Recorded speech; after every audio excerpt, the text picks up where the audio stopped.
and they ain't saying nothing. Man.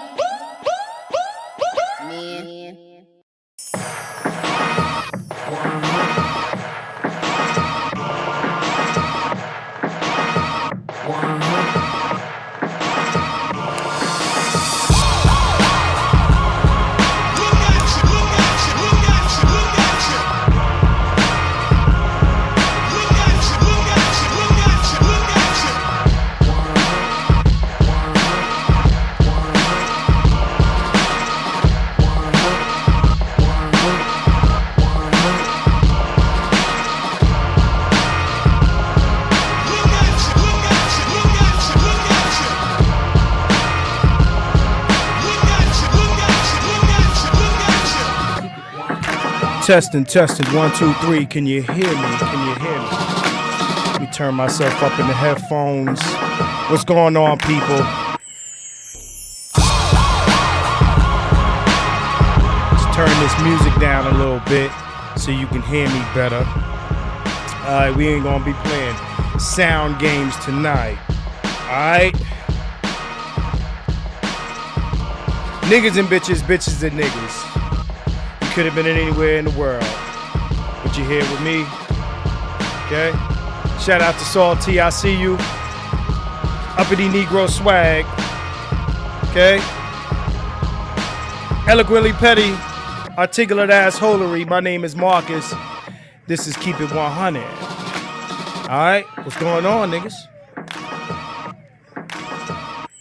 Chilling. You know what I'm saying? Long as y'all can hear me good, let me know if I gotta turn this motherfucker up. You know what I mean? You know what I'm saying? Waiting for some more motherfuckers to get up in here. You know what I'm saying? I'm gonna shout some people out today. I'm gonna shout a lot of people out today. Alright? I wanna appreciate, before we start talking about what we talking about, I wanna appreciate some niggas today. Appreciate. Not appreciate, okay? Appreciate some niggas. Let me check my sound. Make sure I'm right. Alright? It's good, man. It's cold in this motherfucker. It's 100 degrees outside. Got it freezing in here. Gotta have it that way. In the motherfucking desert. Alright? So, today we're going to talk about Project 2025. Okay? Project 2025. I'm hoping maybe one or two of my political niggas will show up, right? One or two of my political niggas will show up. Shout out to my man Tice. I know he ain't showing up because he's busy. Shout out to the Hood Conservative. I don't know what he's doing. Hood, if you in the building, let me know you're in the building. And shout out to my man Adrian Hicks. He's here. And shout out, as always, to my man Blacklight Revelations and my man Rob from Blacklight Revelations too. Okay? Those are my political niggas. All right? So let's see who's up in the building. All right, shout out to Adric. What's going on, bro? As always, Manosphere Hall of Fame. What's popping, man? Manosphere, what's going on, man? What's going on? Shout out to Manosphere Hall of Fame. We kick it in the comments section about a particular topic, which I won't be bringing up at this point because it'll derail the discussion. All right, shout out to you. Let's see who else is in the building. Revelator, what's going on, man? What's going on? Good to see you. A lot of people be hitting me up. Yo, man, you going live? Shout out to Will Cochran. Will be like, yo, you going live tonight? I be chilling. I be watching Netflix. I be like, nah, man.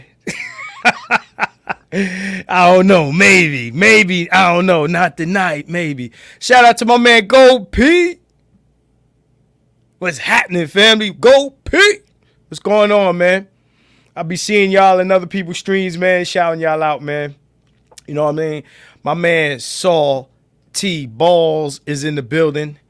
And, you know, you already know what it is. One Salty Balls is in the building. And away we go. Machismo TV, the ultimate destination for modern men seeking to upgrade their lifestyle. Subscribe to Machismo TV and Saul T-Balls. We stream daily from 12 midnight to 8 a.m. Eastern Standard Time, the best male-centric content. Highlight reels without reviewing or providing any editorial bias to the content. We have done so much, with so little for so long, we are now qualified to do anything, with nothing. All right, if y'all are not up on Machismo TV, y'all need to check it out, man. Subscribe to it, man. Sometimes it's just some cool shit to have running in the background, man. You know what I'm saying? You know, I throw it right in the background, you know, listening to, you know, they take bits and pieces from a lot of the Manosphere content and chop it up like a mixtape, man. So, and then they do their stream. You know, Salty and Machismo, they do their stream where they have different people on, so you need to check them out. Okay? Definitely wanna see that. Let me get to my super chats. My man Gold Piece says, off top, supporting brothers in media, keep winning. Gold Professor, what's going on, man? I appreciate you. Shout out to Maggie. I see you in the comments section. Hold on, let me get my comments back up. All right, because I just turned on the super chats. Yeah, shout out to Maggie. I see you in the building. Let's see who that's. Mr. Snazzy. What's going on, Mr. Snazzy?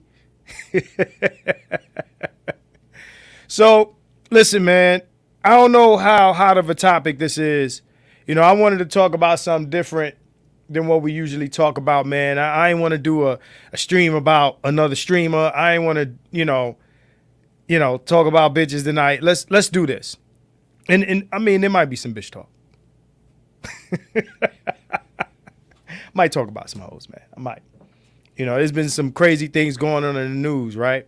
There's crazy shit going on in the news.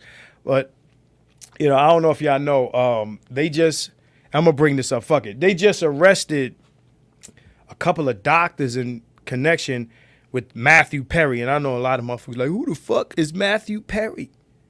Who the fuck is Matthew Perry? JB Designs, what's going on, man? All right. Oh, Hood Conservative in the building. I see you. Oh, shit.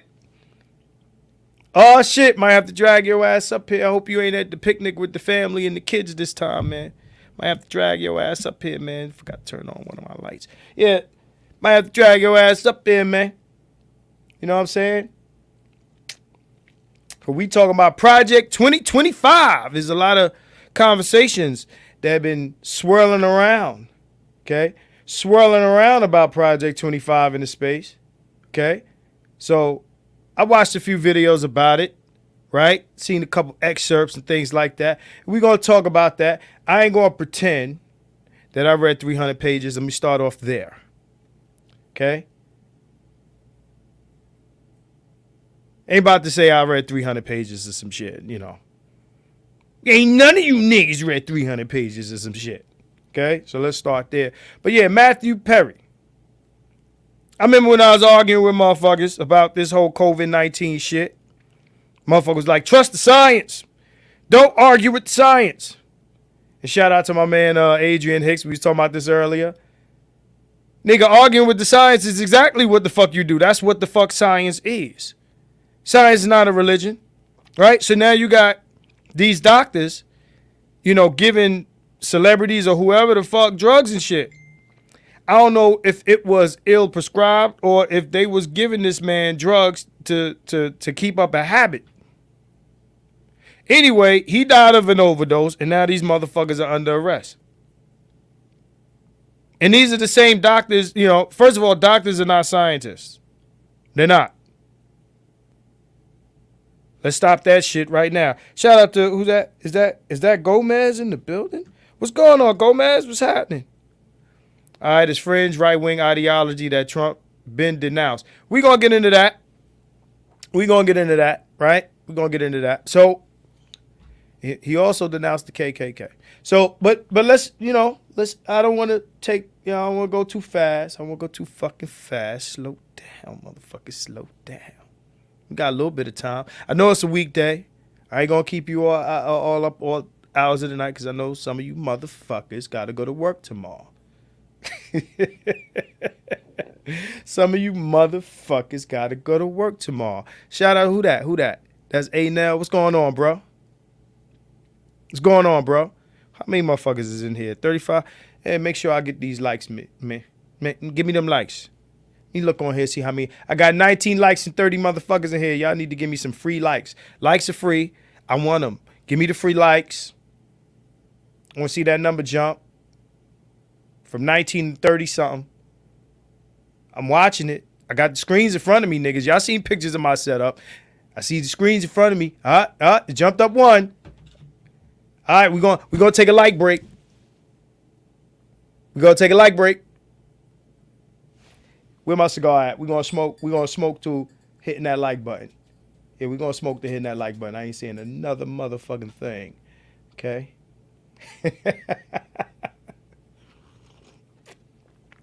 I know some of y'all probably watching this on y'all TV. Y'all probably watching YouTube TV or some shit. Y'all not looking at this on the phone or computer. Y'all probably looking at this shit on y'all big screen. Type 1 if you're watching this on a television. Because I watch YouTube on television now. I got this big ass fucking OLED. How many of y'all watching this shit on television? On a television.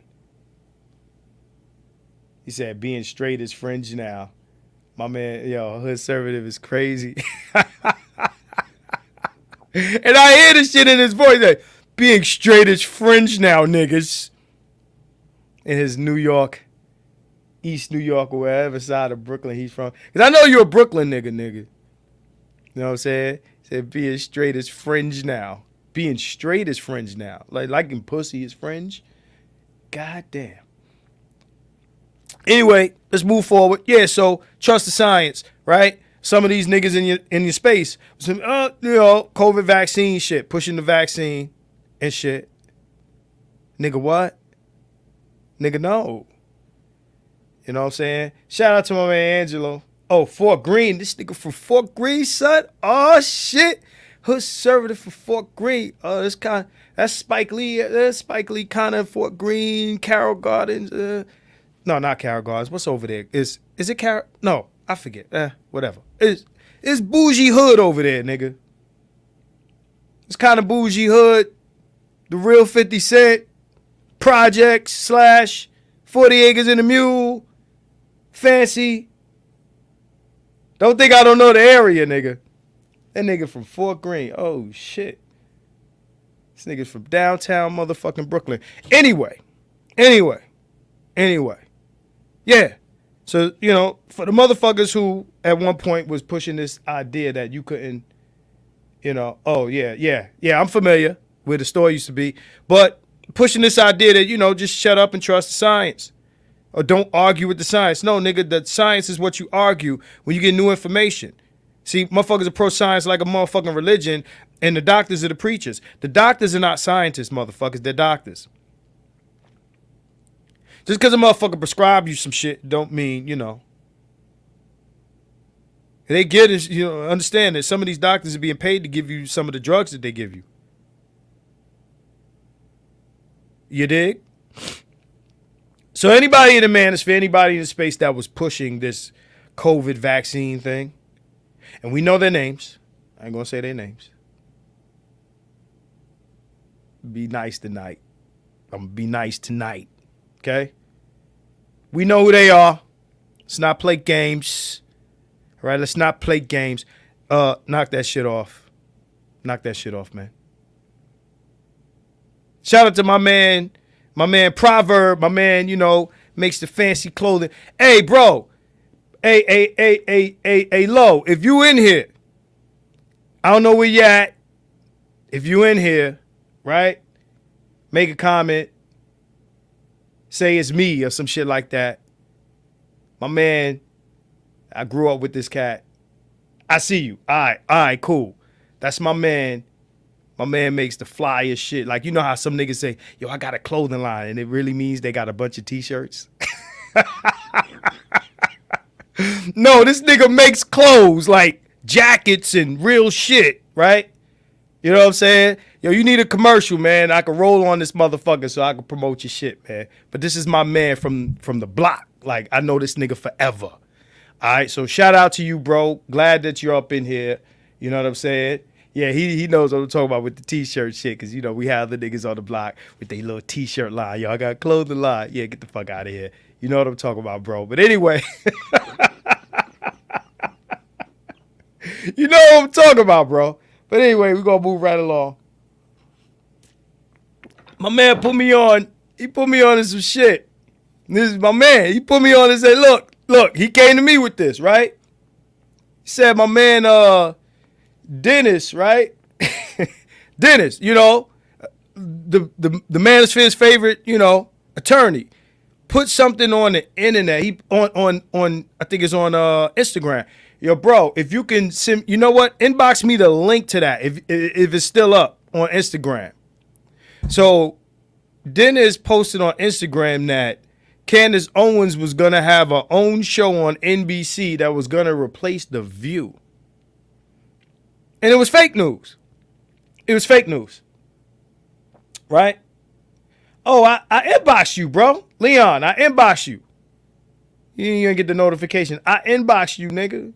So anyway, so he posted some shit on the motherfucking on Instagram. Right? It was supposed to be Candace is getting her own like talk show on NBC. NBC. You know, like as in MSNBC, right? You know, Tan, what's good? I see you. As in the liberal shit, right? You said you sent it on. Okay, all right. I'm gonna pull that up. So, yeah, man. My man is, you know, so my man hit me like, yo, man, why your man is posting this fake news shit without checking the source? I'm like, come on, bro. Dennis don't give a what? Oh shit! It says, sorry, this page isn't available. The link you follow may be broken, or the page might have been removed. This nigga probably got me blocked on this. Is that? Can you see the post? I might need. You know what? You sent me the screenshot, so let me open up the screenshot. That nigga might got me blocked on Instagram. I wouldn't be surprised. He might got me blocked. So this is what we gonna do. I'm gonna share the screen. This is what we gonna do. Fucking Dennis. You thought you was slick. I still got you, motherfucker.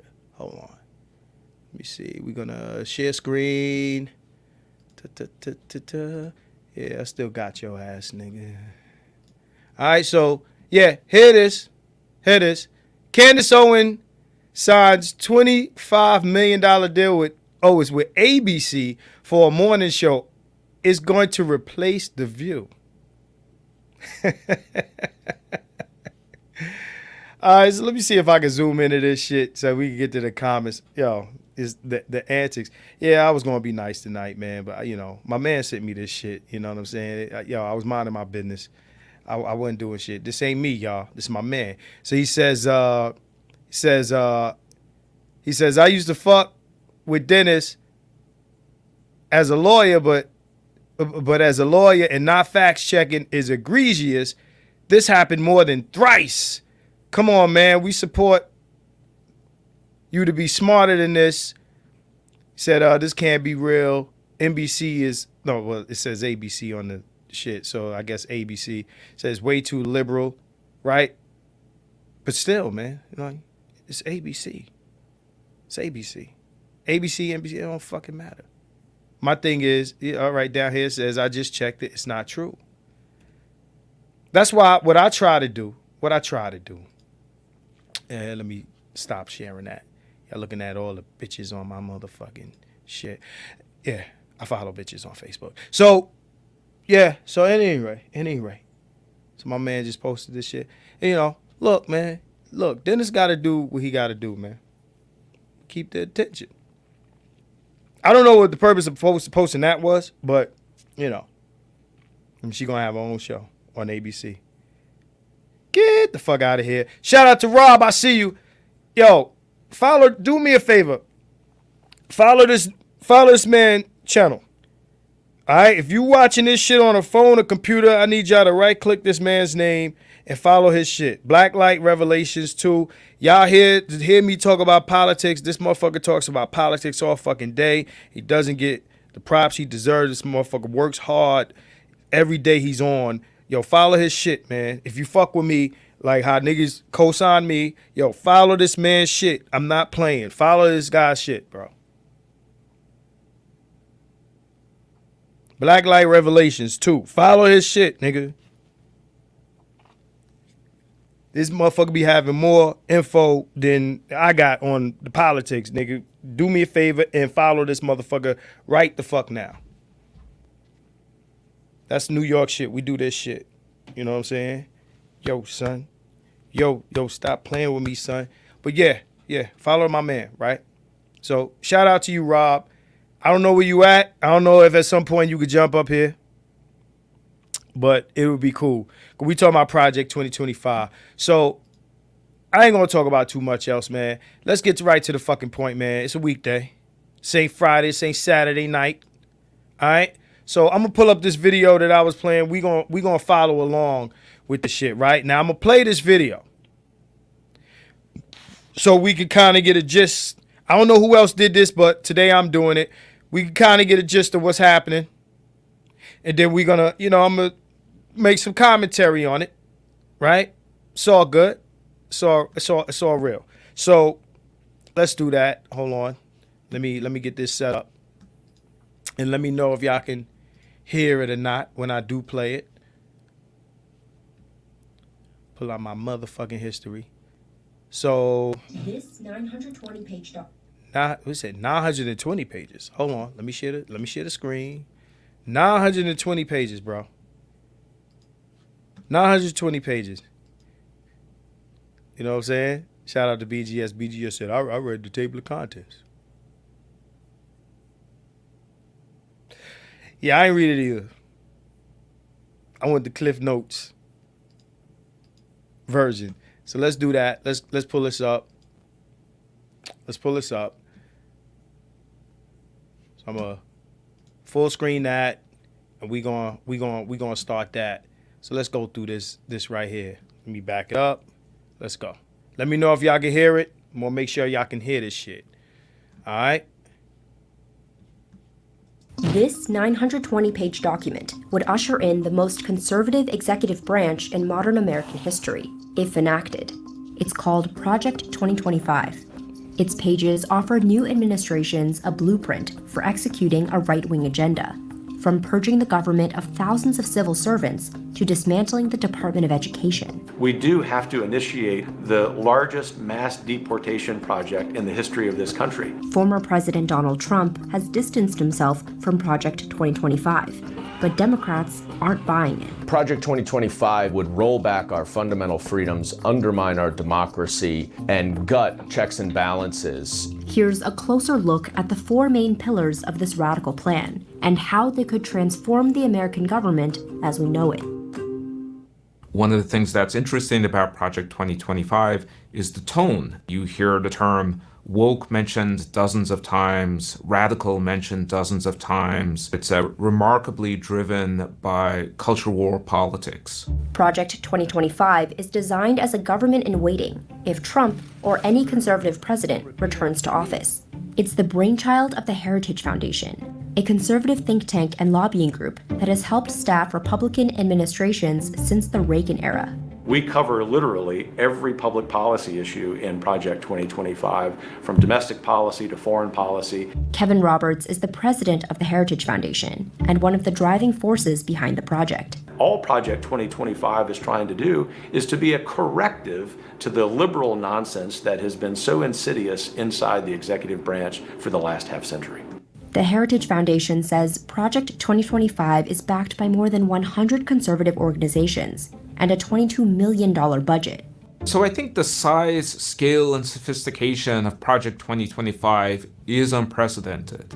The project has four main pillars: a policy plan, a personnel database, an online academy, and a playbook for the president's first 180 days in office. We can be ready to hit the ground running on day one of the next administration. The first pillar is a policy agenda that focuses on dismantling the so-called administrative state, or what some conservatives call the deep state.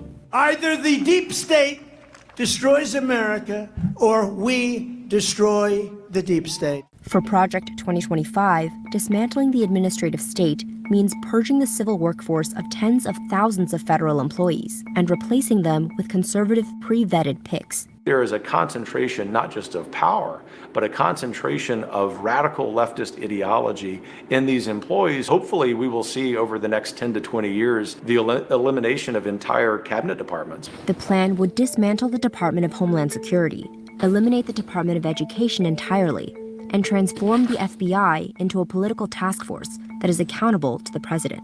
But the leadership of the FBI has been awful and rotten and not transparent for a long time. It is very important that Congress reestablish its purview over the FBI generally, its jurisdiction. To give a sense of how radical this is, the FBI is an organization that has never been run by a Democrat.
And so this is an organization that in its bones is a fairly conservative organization, and where now you have right-wing voices saying that it should be eliminated. The playbook also outlines a plan to bring many federal agencies, like the Department of Justice, under more direct presidential control.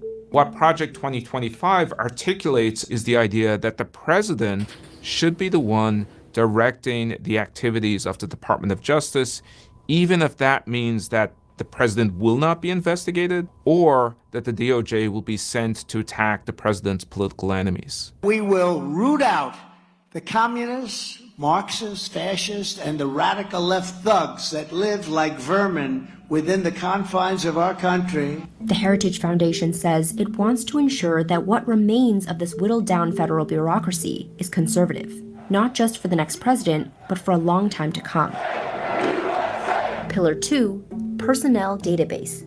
The Heritage Foundation has already contracted the technology company Oracle to build this database, kind of like a conservative networking platform. We've recruited Americans all over the country, and so we've had well over 11,000 people who've applied to be considered by the next president and his administration. Trump really emphasizes loyalty, and you see those practices now being adopted by Project 2025, where you fill out a form that essentially indicates if you are loyal to President Trump or not. Once they're fully vetted, they can move on to Pillar 3, an online presidential administration academy that would train future bureaucrats in conservative values and...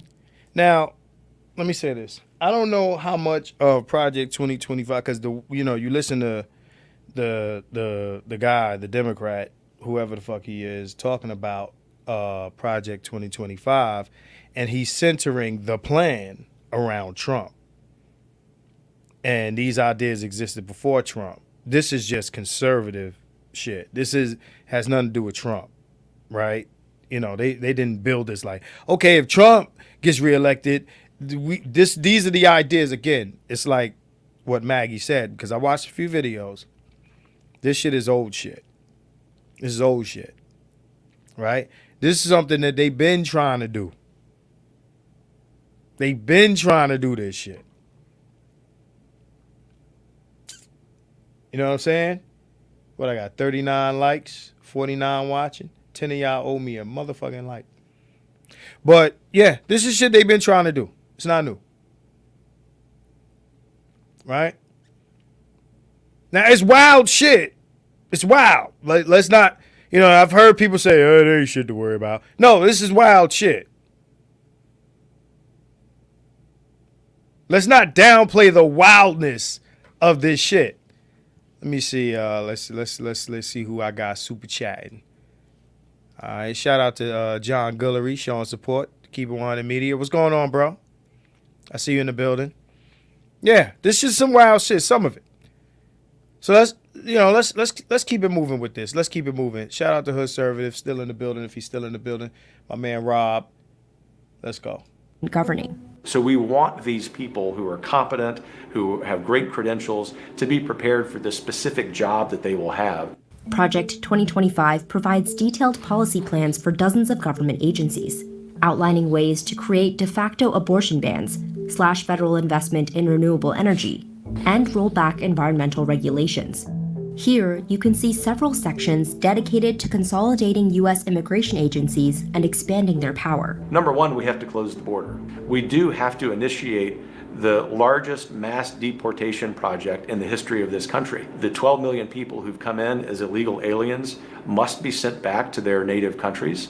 But how legally sound are these policy proposals? So let's pause this for a minute because, and this is where it's going to get a little touchy for some of you niggas.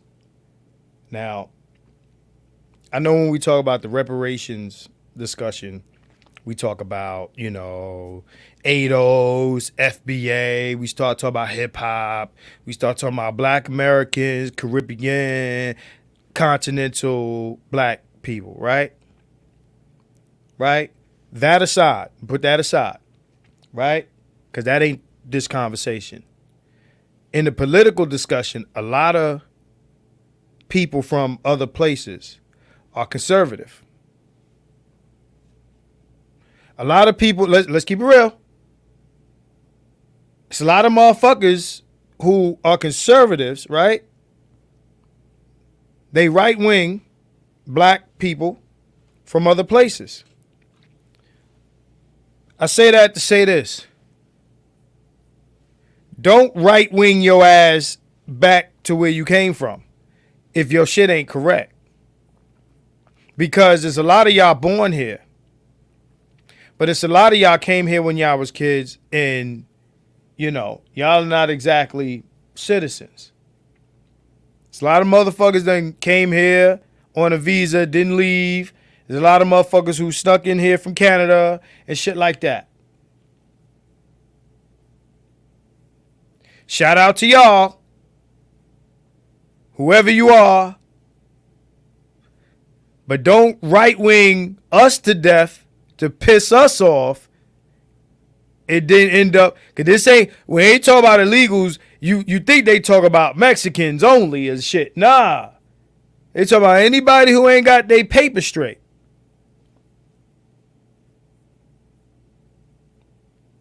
So shout out to my Black Caribbeans and my it'd be kind of redundant to say my Black Africans, but not really. But to my motherfuckers from Africa, from the continent.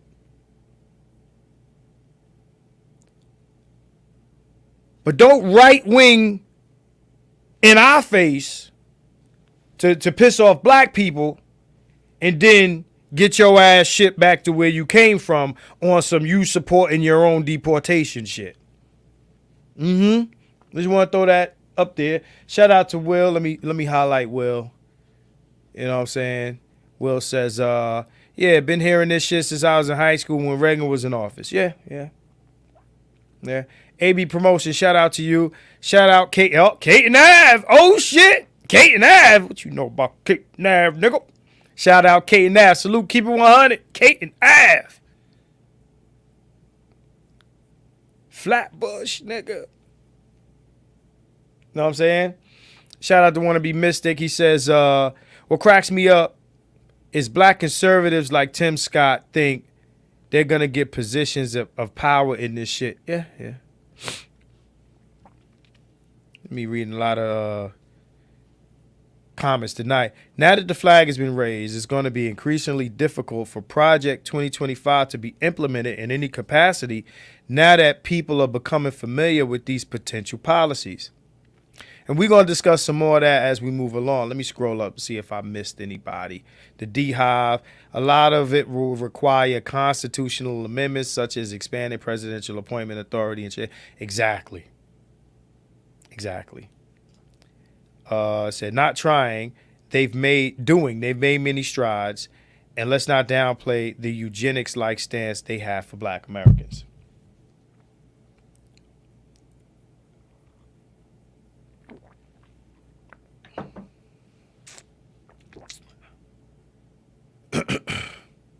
Gomez says Trump's camp initially co-signed and said it was similar to their Agenda 47, and then he realized how wacky it was. All right. He said the Supreme Court judges are basically a phase of this, Roe v. Wade and such. Listen, it's a slow-moving coup, if you want to call it that. The thing is, you know what? Before I even get into all of that, let's watch the rest of this video. I won't watch the rest.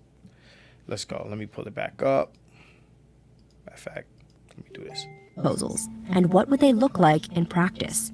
That's where Pillar 4 comes in, the playbook for the first 180 days of a conservative presidency. A big part of the plan is modeled off of a Trump-era policy called Schedule F.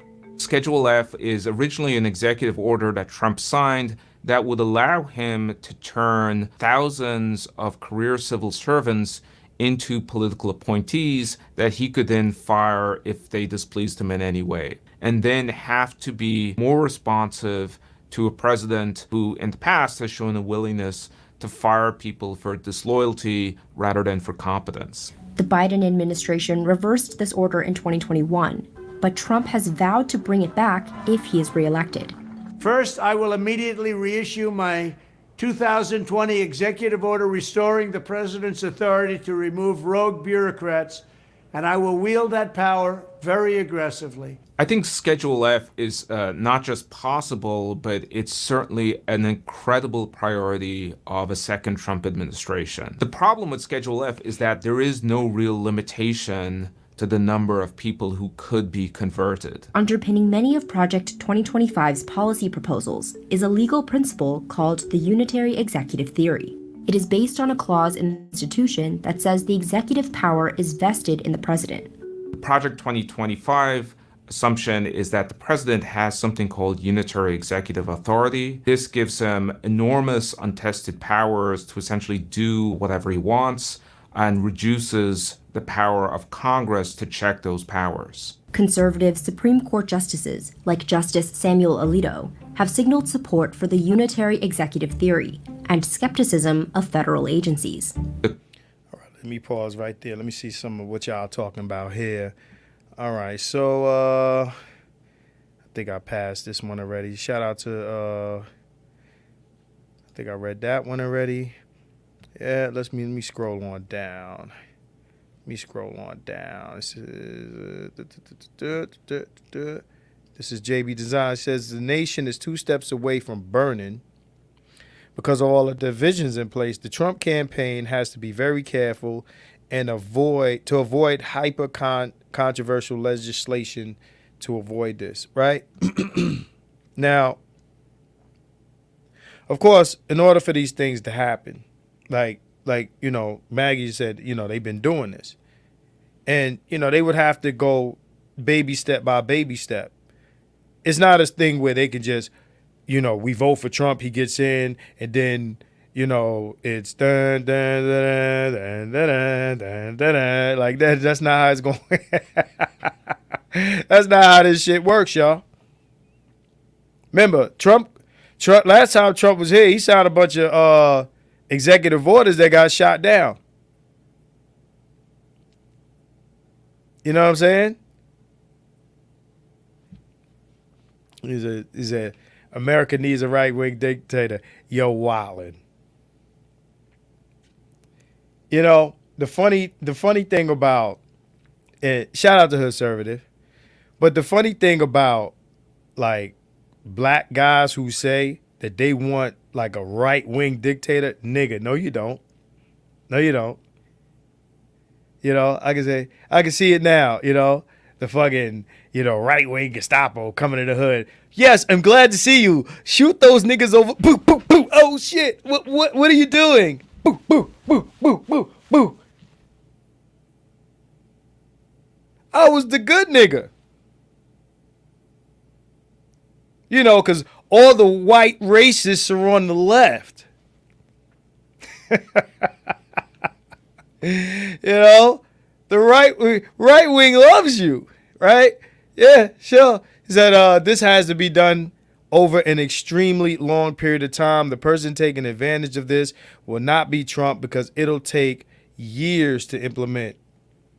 2025. This is facts. This is facts. This is fucking facts, right?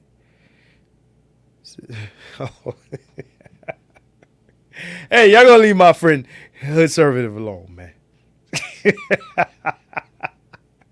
Y'all gonna leave Conservative alone. Yeah. When I come to Conservative's channel, Conservative holds me down against the hostile crowd. So I'm gonna hold them down against my Conservative hostile crowd. I'm gonna show that love. Shout out to Manosphere Hall of Fame. He says, what America needs is a new system beyond two parties. Bow. There is such a thing as, you know, extremism is bad on both ends. Niggas think the answer to extremism is the opposite extreme. You know, said this started in 1973. It is what they are doing, not trying. Niggas, you know, not just us, but people tend to think the way you fix an extreme is with another extreme. And the reason we're here is because the left has become extreme. Let's be honest.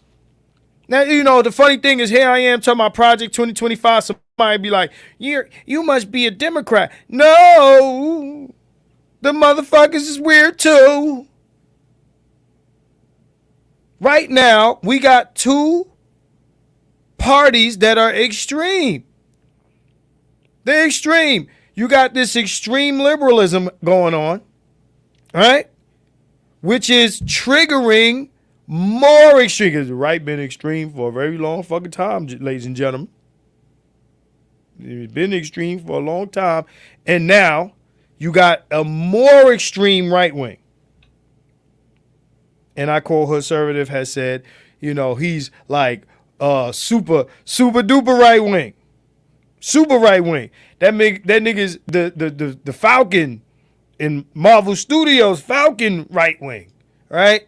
He said, those are socialist left wing governments.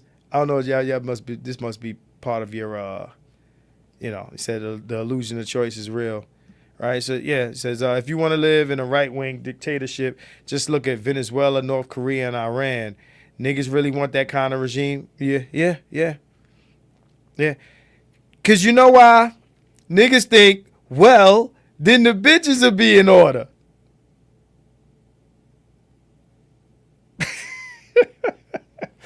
This is what this shit be about.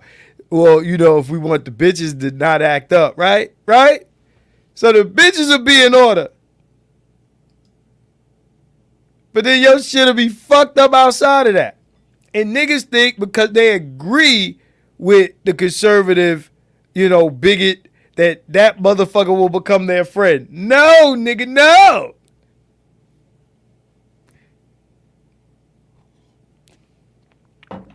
No. But my position is a lot of extreme left shit kind of triggered this. Like we said, you know, it's been taking this long time for them to try to implement this year, and they sneaking more and more, you know, conservative Supreme Court justices into the Supreme Court. This is slow and steady, you know, smooth moving type of shit. But one thing I will say, and I do respect about the Republicans are like the motherfucking Cobra Command in G.I. Joe. They on it. They on it. Cobra. Remember this shit? They are on it. I said this shit since I was a teenager. I'm like, yo, I don't fuck with the right, but these niggas are not, like, they not even shy about what they shit is. And I'm going to tell you, I'm going to be honest, some of the shit that's in there, I don't have a problem with. And we're going to discuss some of that. I want to play some more of this video. Said Venezuela and those places aren't right-wing dictatorships. They are socialist left-wing. Right-wing is in Europe, where blacks are getting beat down in the street by Irish and far-right Euros. Y'all don't want that shit here. Y'all don't want that shit here. Because that shit will become Hurricane Katrina out this motherfucker. All right? No, I'm like you. Pow, pow, pow. All right? Conservatives are supposed to believe in maximum personal freedom, but niggas talking about dictatorships. Authoritarianism. What they really want is authoritarianism. That's what they want. They want an authoritarianism. Yeah. I thought y'all wanted government out your business, out your life. Nah, government, get the fuck out of here. Shout out to the D-Hive. Good point. Good point, bro. That's what they are. Oh, you're big government all in your business. Yeah, but dictate to me. Be my authority. This was a good one, bro. I appreciate that comment. Said, bro, niggas want to go back to the times of grandma and grandpa not knowing she could go across the tracks and suck off the first white man she saw, but grandpa had to stay inside and take beatings. Said there must be backlash. So, was that Bishop J. Jermaine? Salute Brooklyn. What's going on, bro? But yeah, y'all don't want that here. One there black dude, I think he went to Greece or one of these countries, and somebody let me know, make sure I get it right, got beat the fuck down in the street to death, and all the motherfuckers got off. That's what y'all want? Because I'm not those niggers over there, right? Yo, he only gonna get Pookie, right? He said, okay, you need both in our system. Conservatives to introduce draconian legislation and liberals to fundraise all for what conservatives do. Let's play some more of this video because I got some more points to make, but I want to get through this shit. The current Supreme Court has shown itself to be very open to claims that the president has enormous executive authority and so should be able to hire and fire people at will. In July, the Supreme Court granted presidents immunity for any official acts taken while in office. Legal experts say this decision could set the stage for expanding presidential power. Trump would be looking at a Supreme Court that would be quite sympathetic to his claims that he has extraordinary executive powers, far more than previous presidents, and would allow him to do things that previous Supreme Courts would have checked with other presidents. Other legal scholars say the unitary executive theory and some of Project 2025's more radical proposals simply aren't realistic. It will inevitably draw dozens of lawsuits if all of its policies are implemented. So you cannot eliminate an agency without Congress agreeing to that. Congress has the power to create agencies and to eliminate agencies unless the Supreme Court suddenly grants new power to the president. Project 2025 has garnered increased attention on social media. Project 2025. Project 2025. Project 2025. As Democrats shine a spotlight on its sweeping proposals. Project 2025 will destroy America. Look it up. This agenda is a fascist, authoritarian dictator's dream. And we know that that is exactly who Donald Trump wants to be. Democratic Congressman Dan Goldman is part of the Stop Project 2025 task force. So what we are trying to do is make sure that every American who is going to go to the ballot box on November 5th knows exactly what they will get if Donald Trump wins. More recently, Trump made moves to distance himself from Project 2025.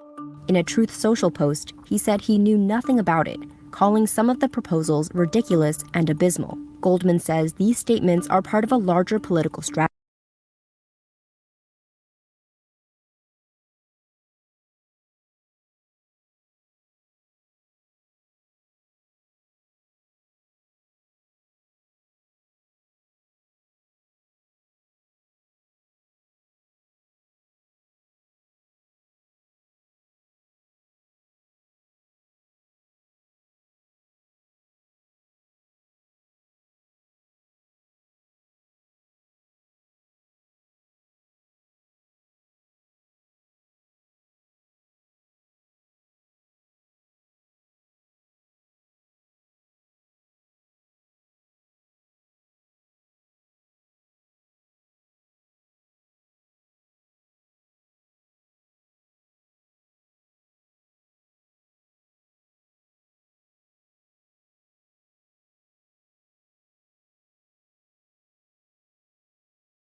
I'm gonna have to say all that shit again.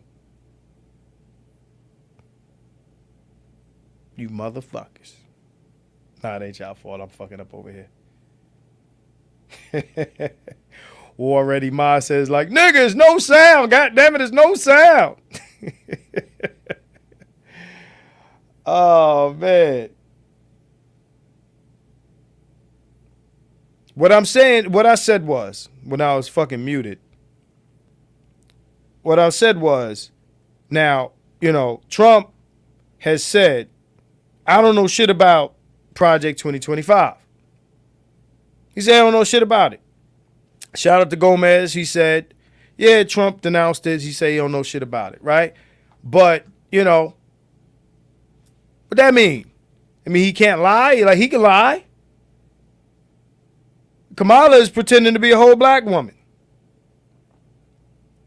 We know that's bullshit, right? But she's lying in our face. It's politics. This is what politicians do. They lie to you about shit. She can make shit up. He can make shit up too, right?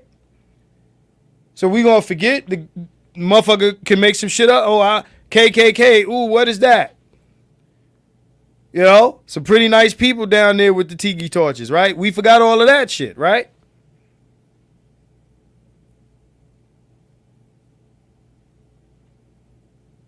Like, come on. All I'm saying is it's possible. I'm not saying it to say anything else. I'm just saying what my eyes see and what my ears hear.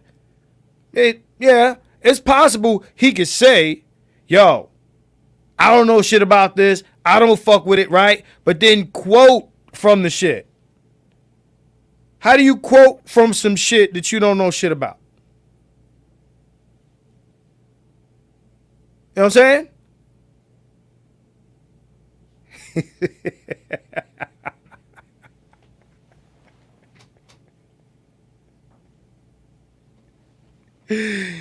You ain't shit.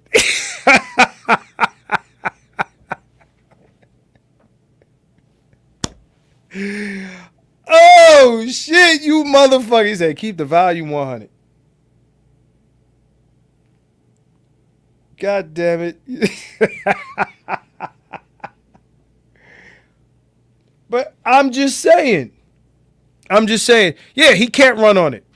Shout out to Mike. Of course, he can't run on it.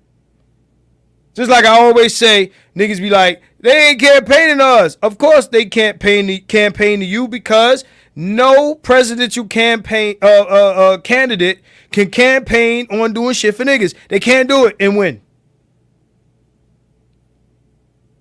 Any candidate that is campaigning on what they gonna do for black men, fuck black people. Because you can campaign on doing shit for black women. You can do it all day. Democrats do that shit all day. You can't campaign to do shit for black men. You can't do it and expect to win. You can't do it. My man said, keep the volume 100. That shit is funny as shit. Rob, I'm going to get your ass later, man. You can't do it. You just can't do it. Right? So he's saying, I don't know shit about that, but he knows about it. Come on, man. Well, you think they ain't never, the Heritage Foundation, none of these fucking conservatives that this nigga surrounded by ain't never pull him aside. Hey, bro, yeah, this is what we trying to do. He ain't never been debriefed. Nothing. Oh, I'm just lost. You know, Ronald Reagan. I don't recall. I was alive during the Reagan administration, motherfucker. That motherfucker he ain't remember shit.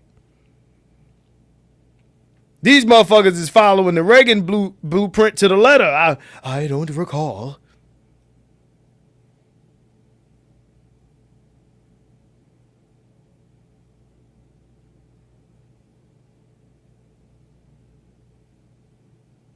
I'm just saying, man.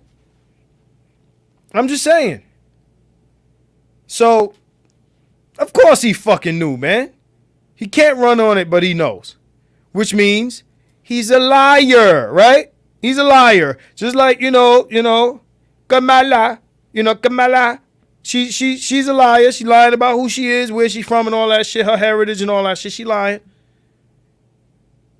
Oh, by the way, shout out to my man, this fair niggas. Yeah, going to Howard, hanging with the sister girls, pledging the fraternity. Don't make you black, motherfucker. Black is not a performance. It's not. Acting black don't make you black. If you could act a race, a lot of niggas would act their way out of blackness.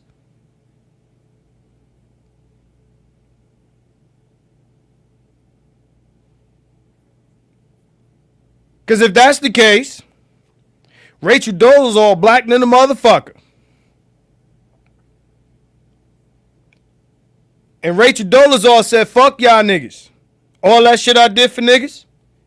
Running the NAACP, fighting for black people. I'm at the cookout. I make some mean fat back. I got my hair twisted up. Y'all niggas ain't no shit till y'all look me. Oh shit, wait a minute. She ain't black. And these same black women. Oh, here come the advertisements. Let me pause. Here come the ads. Some ads coming. Where the ads at? Oh, in 40 seconds. Yeah, man. The same black women that are giving Kamala free blackness. Rachel Dolezal was doing shit for black people, and she couldn't performatively become black. Kamala says she ain't doing shit for y'all niggas and got free blackness. You know, being black only works when you need votes from niggas. I don't know if there's, can somebody in the chat give me a situation, right? I want all of y'all to give me situations, right? Where motherfucker Some of y'all got ads. I'll wait.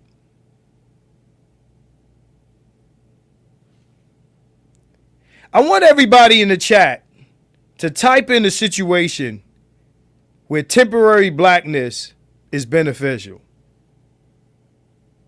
We already got running for office. You know, maybe you in the party or some shit. Maybe you want to buy some drugs, right?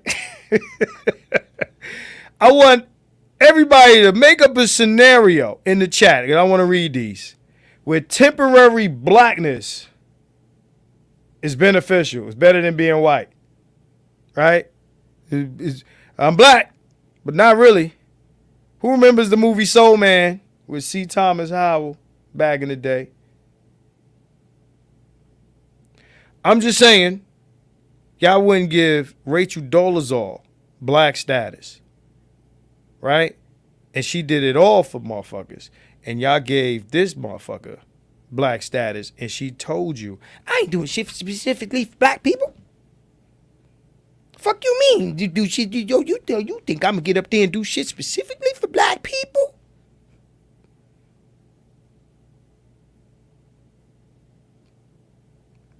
In your face! She ain't said behind the scenes. She looked right in the camera and said, I ain't giving y'all niggas shit.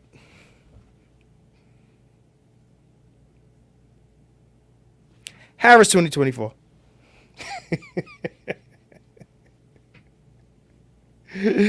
What kind of campaign? The only campaign I've ever seen where a motherfucker said, I ain't giving you shit. Vote for me. What the other guy said? Hey, blacks, what do you got to lose, right? That mean a nigga position politically in America ain't shit. One side says, well, what do you got to lose? You already ain't got shit. What do you got to lose? The other side says, well, we ain't gonna give you shit. We ain't gonna give you shit. You ain't got shit to lose. God damn it. What the motherfucker to do? Election day, I'm in bed. Fuck y'all. Go vote for who you want. Pull whatever lever you got to pull. I'm in bed. Fuck election day. Fuck either way.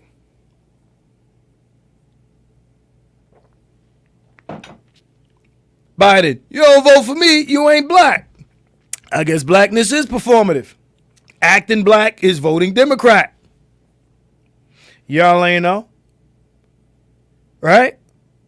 Y'all ain't know. But here we are. Here we are. We play some more of this video. Got much more to say. Because I'm going to point out some of the shit that I agree with soon. Because this shit ain't all terrible, but it's terrible. But it ain't all terrible. It's like a bad union negotiation. Let's go, man. Strategy. So many of his former top officials are at the head of Project 2025. It is a political calculation that he's making because he recognizes that the American people do not support this extremist agenda. President Trump is trying to win a presidential campaign, and we understand that he has to make political considerations. Given the millions of dollars that the left has spent attacking Project 2025 because they have nothing else to run on, I wasn't surprised to see President Trump's statement, nor are there any hard feelings. Back in 2022, Trump spoke to the Heritage Foundation and was direct about its role in crafting future policy. This is a great group, and they're going to lay the groundwork and detail plans for exactly what our movement will do and what your movement will do when the American people give us a colossal mandate to save America. And that's coming. That's coming. Trump's own policy platform closely resembles many of Project 2025's proposals too, from cracking down on immigration to blocking gender-affirming healthcare and stopping a woke and weaponized government. Given the persuasiveness of these ideas, blocking gender-affirming healthcare. Oh no! This is terrible. Shout out to Revelator. He said, you forgot the no, part for Kamala. Marcus, the no. Okay. All right. And I think this is the end of this video. Hold on. Now he's taking me to their fucking. I didn't ask for all of that. I didn't ask for all that. Is the overlap that exists between Trump's stated priorities and the priorities of the project that will all sort itself out. It really is the conservative playbook, not just for the next year or two, but hopefully for the next generation.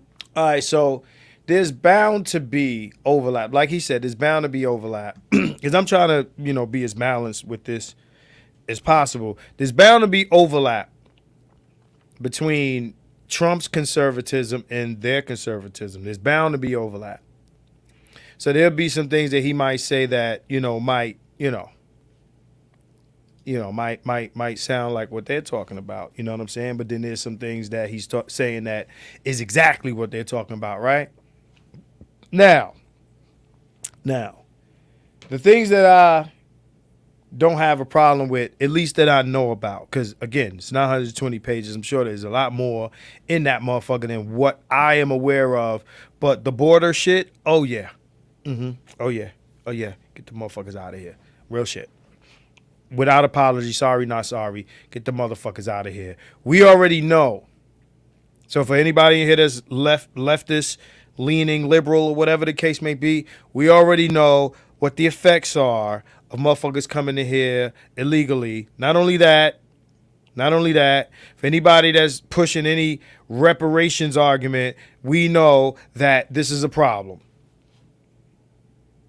You can't have motherfuckers coming here and you giving them all types of, this, that, and the other, and then you telling me you ain't got it. Let me tell you something. Listen, motherfucker owe me $5, and I'm seeing them eat $10 Chinese food. I'm taking that fucking plate and I'm dumping that shit on the concrete. Nigga, you can't eat no fucking fried rice, no soy sauce, no nothing until you give me my money. Real niggas got that joke. No fried rice, no soy sauce, no nothing until you give me my money. No fried rice, no nothing. No soy sauce, no nothing. How you gonna give, and Hood, we spoke on this, how you gonna give motherfuckers, and I mind you, this is the left, how you gonna give motherfuckers shit in our face?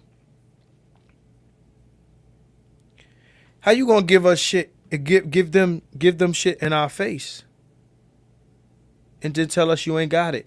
Neither party is pushing reparations. Neither one of them. So if you want to have a reparations discussion, and I'm not about to make the video about that, but if you want to have a reparations discussion, just understand that not even the left is pushing it. You ain't getting reparations from the right. You can forget it.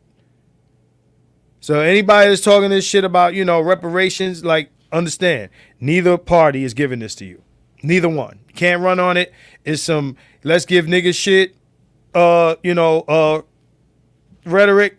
Can't win a president election tomorrow. We gonna give black people shit. Can't do it. Knowing this, and this is something I want to point out to black conservatives.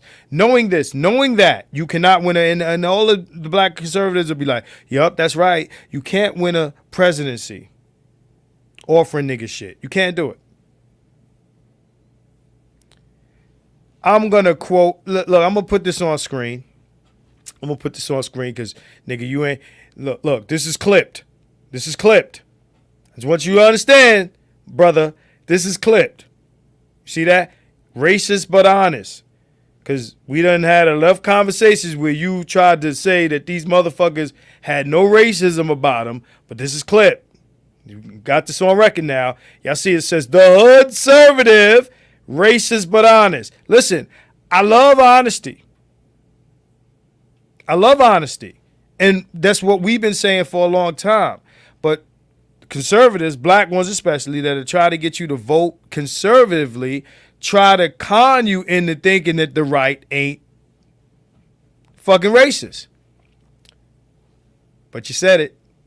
You said it right here on my channel. This doesn't get deleted.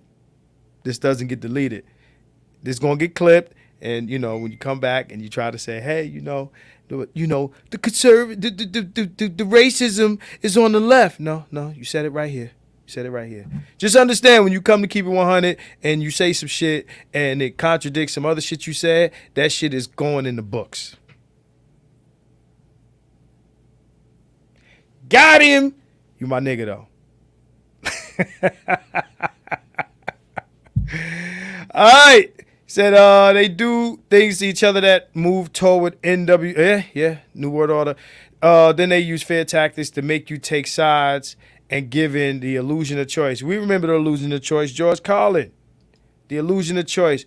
Said, name one thing that black people can do that's illegal and not only get away with it, but be rewarded for it. Yeah. Yeah. Yeah. Absolutely. Said conservative corporations throughout the nation benefit from wage arbitrage. Look, all this shit we're saying about conservatives, just understand, black men, there's no refuge on the left either. Zero. My position has been consistent about this politics shit for years. Said reparations has become a symbolic talking point brought to you by your favorite black leaders and YouTubers. Facts. Facts. And like I said in the conversation, Loving Politics that I did with Hoodservative, I said the reason why black people, the real reason why black people have not received reparations, because all these other groups got reparations, even though, some of these groups ain't even out this motherfucker. And by the way, shout out to Maggie. Maggie, what it seems like she sent me the whole 960-page Project 2025 document in my Facebook Messenger. Shout out to you. I'm going to try to read some of that, but we'll be here all night fucking around. But, yeah, man, you ain't got reparations because they don't like you. Either they don't like you or they know that the people that they trying to get to elect them don't like you. The funny thing about black conservatives is they're trying to convince you that there's no racism, but everything points back to racism. The fact that you can't campaign the black men. You can't do it because of the fucking base. You can't even do it on the left. The left can't do it. Said go left and be gay. I don't know who worse, you or Nate, man. You're like, go left and be gay. Just be gay. That's my best conservative voice. Yo, just go left and be gay.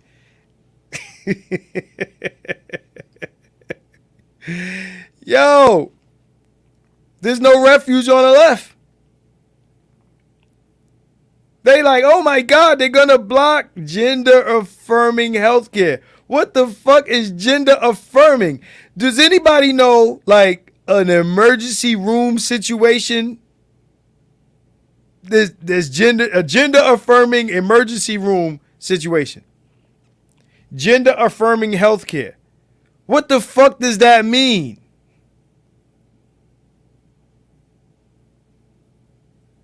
What? Hormones? Surgery? Gender affirming healthcare? Yo, I love the words they use, man. Gender affirming. Shout out to Rob. He said, this is where you get into the uncomfortable truth of how the left and the right are attached to the same torso. And you have to remember a lot of politics is escapism. Neither side can campaign to you and win. They could campaign against you. Allah, Kamala, Harris telling you she ain't doing shit for you. They expect your vote. They are entitled to it. Give it to me or you lose your blackness because it's performative. It's performative as me, with the chicken box at the chicken spot putting hot sauce on my shit. When it comes down to votes, everybody gets extreme nigga when it's time to run that election. Get your booty to the poll. No voting, no fucking. I got hot sauce in my bag. Love that chicken from Popeyes. They get extreme nigga. They don't even appeal to the higher sensibilities of the black population. They go straight nigga. They go straight to the ghetto.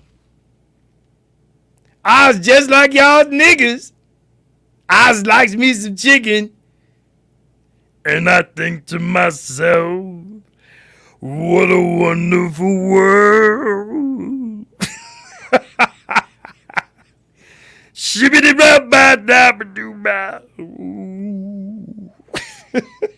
They go straight to nigga.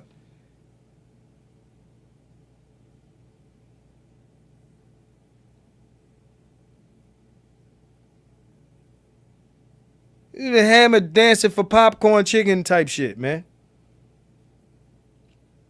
They go straight to the fucking nigga shit. Straight to the nigga shit. Bill Clinton blowing the saxophone on our city. I'll never forget that shit. I don't know who it is. There's a lot of motherfuckers, a lot of older cats in here. So y'all remember that Arsenio Hall show shit? He blowing the saxophone. They go straight to, ooh, Bill Clinton is black, y'all. He black like us. When I was that age, I fell for that shit. I'm not going to lie. I fell for this shit. I was young, you know what I'm saying? And, hey, Democrats, they like black people. You got to vote left. We all grow up, you know. We also believe that, you know, Santa Claus slid down your chimney and gave you toys. And, you know, we also believe that a nigga died on, I don't know, a Friday and came out of his grave on a Sunday after hanging from a wooden cross type shit. Like, there's a lot of crazy shit we believe. Crazy shit. I know a lot of motherfuckers be like, I'm going to unsubscribe from you now, Marcus. You talking about Jesus. We love us some Jesus. Fuck slavery. But we love Jesus. Don't you talk about Jesus, Marcus. They go straight to the nigga shit. The left is about, right now, LGBTQ is their biggest thing. And LGBTQ can't even get them elected. It can't even get them elected. It ain't enough. These people. You know why they can push LGBTQ? Because you know who's behind LGBTQ? Feminism. Feminism. Feminism. There's enough women. Women are pushing and women back the whole LGBTQ for the most part to piss off men. And I'm not talking, when I say back, and I'm not talking about, you know, the freedoms and, you know, LGBTQ being able to exist and they having the right to breathe and not get their ass beat and all that shit. I don't got no issue with that. I ain't got no issue with that. But now they fucking with your children. So conservative, understand, I get that part of it. Once you start fucking with the kids, then you get documents like this. This is how we get here. Or that if it was slow moving, this is how it kind of speeds up. Because then you put people in a position, he said, unsubscribe. Then you put people in the positions where they feel like, well, damn, what's worse? The party that wants to fuck with my kids, or, you know, these people over here who don't like me and they might be bigoted, racist, whatever. I've been called a nigga before. I can live with that, but I can't live with them fucking with my children, so I'm going to the right. You get people who'll think like this. Extreme liberalism, extreme leftist policy, extreme liberalism is pushing ideas to the right. So now, normal conservatism is damn near the center. And then you got the extreme hood-servative right wing. Like death to Negroes conservatism.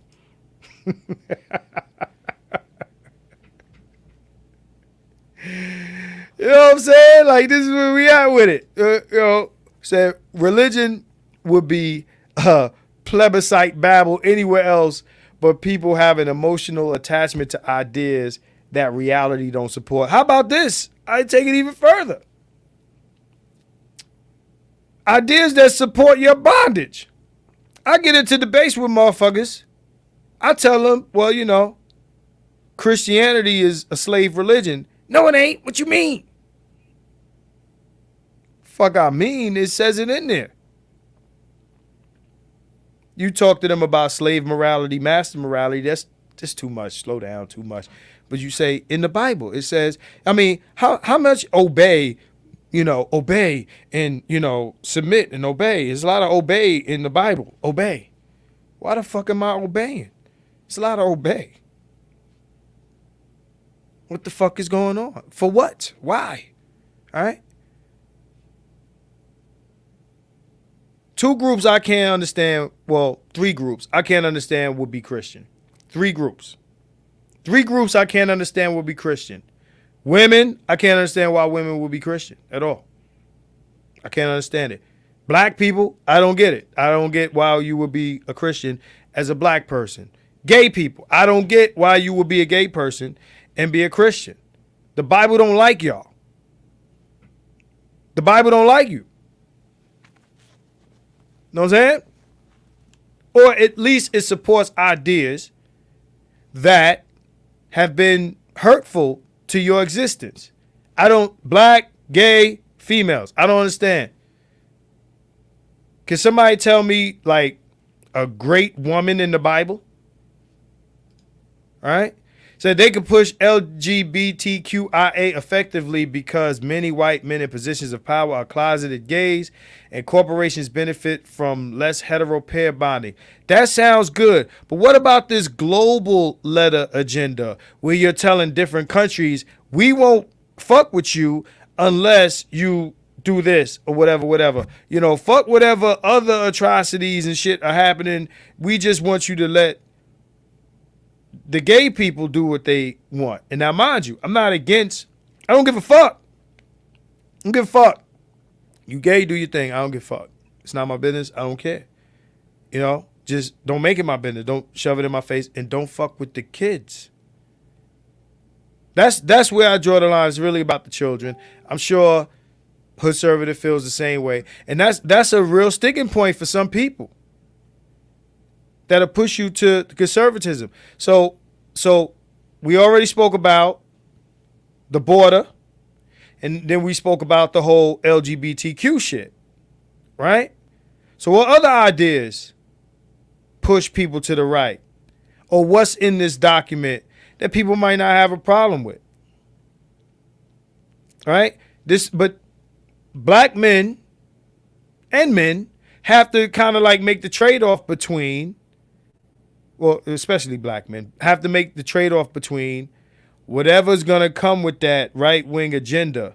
There's parts of it that they agree with, family, this and that, whatever, They're willing to usher in authoritarianism, bigoted authoritarianism to protect their kids, right? And to maybe protect some jobs or some upward mobility because you got a bunch of motherfuckers coming here. That's the trade-off you're making. And some people think it's worth it. Some people think it's worth it to deal with that. Right? Because maybe they live somewhere where they ain't got to worry about, Billy Bob and they face and shit like that. Right? Maybe their problem is, some hood shit. Shout out to Rob. He says, I'm a hold. There's an ad. Let me scroll. Let me see some of these comments. See who been saying what. Okay, I got that one already. Hall of Fame, he says, sunken cost fallacy explains 90% of religious foolery. I told my aunt this morning, I said, most people, most places where, you got the most religious people, these motherfuckers are dead broke.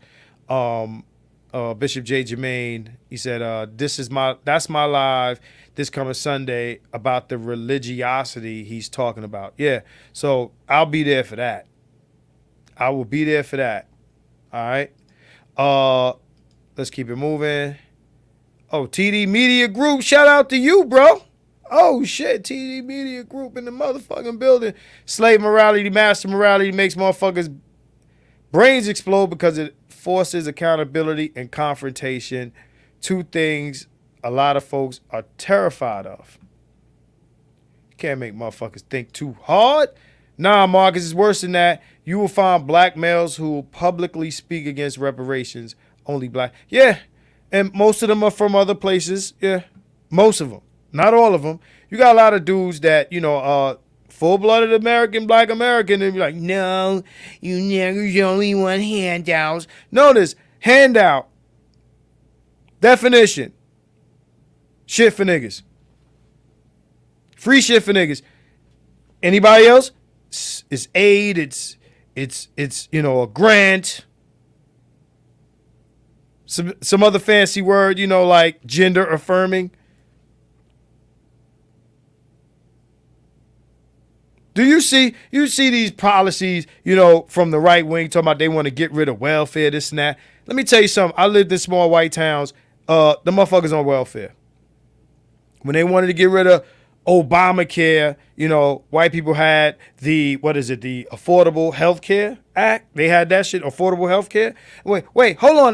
That's Children's Obamacare? I thought Obamacare was for niggers. I'm not a nigger. I got Affordable Health Care Act. Well, goddamn it, we can't get rid of that. I got shit going on here. These pills are damn expensive. God damn it. What I need you to do, let me keep my affordable health care and get rid of Obamacare. Or, if it's the same thing, just make sure none of the niggers get it. Because that's really why we hate this type of shit. Because we love handouts, but not for niggers.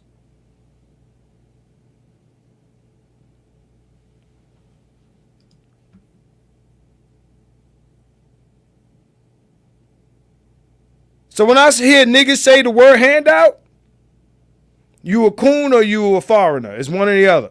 You from somewhere else. And if you're from somewhere else, your handout was being able to come here. We ain't gonna have that conversation today. Mary no. Mary Magdalene.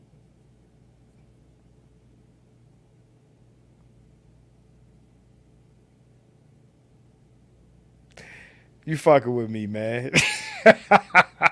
The U.S. wants to destabilize populations to make them easier to subjugate, just like they did with the black community. Yeah. I mean, but, power is always the reason. When you call straight men gay as a slur, but your best friend has a beard and wears a sundress, you have made yourself irrelevant in my eyes. Y'all saying some shit today. JB said, Marcus, the sad thing is, how Coach Greg said, hope is not a strategy. The strategy. The super conservative blacks are hoping that the extreme right sees the difference between them and Pookie. I said this from the top of the stream, JB. I don't give a fuck about you versus that. You're niggers. You a nigger or he's a nigger. My gun don't differentiate. I got bullets for niggers.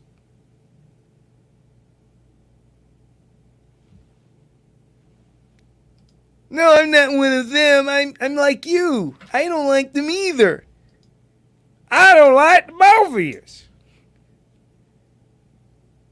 know what I'm saying? Carlton Banks, DEI equals handout. Yeah, okay. Was it that for all the other groups?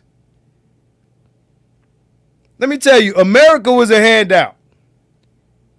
They gave shit away to white people for years. Well, y'all niggers are just jealous. I know all the black conservative retorts about when America gave shit to white people. It wasn't a handout then. Handout is specific to black people. It's only a handout when you give black people shit. Everybody else gets shit from America. Niggas pay taxes. Understand, some of your tax money go to poor white people. There's poor white people? Just like Trump. Is white people on welfare? Oh shit, I thought it was just niggers. Oh, y'all forgot about that. I thought that only black people were on welfare. That's my best Trump, sorry. At least today. Black people think, or conservative black people think, and shout out to you, Carlton. He says student loan forgiveness equals handout. Again, context, niggers. Because we know who got the most student loan debt. It's black women. And that's how they campaign to black women. We're going to give y'all a student loan. And they couldn't do that. It didn't happen. They campaigned on it. Didn't happen. All right? Said none of them will have an issue. Oh, yeah. The billions of handouts Elon Musk get. I don't hear no conservative motherfucker talk about shit going to Ukraine. I never hear no Negro conservative complain about their tax money going to white people. Never. I never hear y'all complain about that shit. Never. All the fucking money that go to fucking Mississippi and the fucking trailer park and all of that shit. Every day. Every day. These motherfuckers smoking meth on the fucking health benefits and shit. They get free drugs. This shit is hurting. Can you give me some more opiates, please? Don't talk to me. I seen it in front of me. I lived in these towns. I was around these people. And they were getting high like a motherfucker. You can't argue with me about this shit. Shout out to, let's keep going. So, yeah, TD. Small white conservative towns like, how do you even pronounce that? Owsley County, Kentucky, where no black conservatives live. Right. Niggas never complain about white people receiving their fucking tax money. Never. Whether the white people live here or they live abroad. I don't hear none of you complain about Israel. I don't hear none of you complain about this shit. Anytime you complain about your tax money going to some handout, it's always other black people who live here. How do you think that sounds to a motherfucker listening? Like, you know, that the only time you got an issue with it, it means you ain't got no problem with white people receiving your handout. Christianity is done, son. I know I'm behind on these comments. Okay, by the way, the Heritage Foundation created the market insurance program that got instituted instead of Obamacare. I don't mind black conservatives, but they need their own identity. The ones that just repeat what they hear the Tea Party say, they just sound dumb. Said, no, the white people call them bailouts. Absolutely. Said, Elon actually produces a product. DEI and student loan forgiveness obviously are unproductive people by definition. That's kind of incorrect, bro. Just on his face, it's kind of incorrect. So you saying that nobody that went to school that got a student loan is productive in society? That's, I don't know, Carlton, you my nigga, but I don't know about that one. All I'm going to say is, again, when y'all talk about these things, y'all sound like the same white folks that y'all aligned with because they see all of this shit as free shit for niggas. And that's the context you're saying this shit in. Because I never hear black conservatives context anything for white people as such. You never do it. That means you have no problem giving white people your money for free or them getting benefits and free shit. You never have a problem with it. Because to you, I think you feel like they deserve shit. They're entitled to it. Stop being jealous, Marcus. Stop being a hater. No, I'm just calling the shit what it is. I don't mind black conservatives. I think I read that already. How the fuck did I get back up there? Trump said he freed the slaves. He said some stayed on the Democrat plantation when he tried to free them all. That's why he say he's better than Abe Lincoln. Woo, that's nasty work. The Pope rewrote Mary Magdalene, but keep reading the King James Bible. He was super good to his servants, slaves, and peasants, right? Who, the Pope or King James? But she said the Pope rewrote Mary Magdalene. No, I'm talking about the original Mary Magdalene that Jesus was pumping. I knew her. I knew her. That means Jesus was hitting that. He was hitting that. Go see the Book of Clarence. This good movie. It's interesting. Shout out to Black Light. He says again, no conservatives want to prosecute Brett Favre, despite being a grifter and a scammer. Black conservatives have a healthy, fair whites, but still want to feel superior to someone, so naturally they look to attack black America. Yeah, there's this, shout out to D-Hive. There's this hierarchy, this mental hierarchy. Everybody wants to be better than niggas, and even other black people. Or other people of African descent from other places. And you got black people who are foundationally ADOS black who try to be ideologically superior to other black people.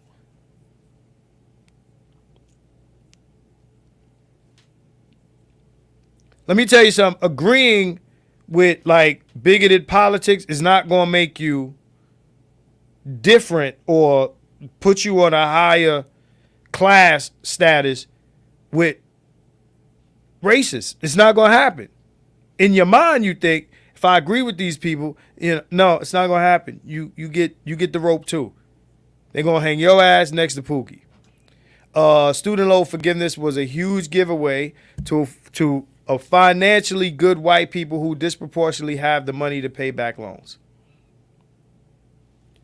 But, again, they contextualize this shit as a bunch of black women got student loan debt, so it was for them. Like Obamacare, right? Niggas rarely live around the conservative white people that they advocate for. Right? No, Marcus, I haven't experienced any racism. Niggas live in the hood. No white people around talking about they ain't never experienced no racism. Go around some white people and shit. God damn it. And, the other thing that niggas will tell me, and this is shout out to Lil Big Nate, who we used to go at it. Shout out to Bernard Riley, the Bernard Riley channel. Me and Lil Big Nate used to go at it. Hood Conservative, you've been there during some of those conversations.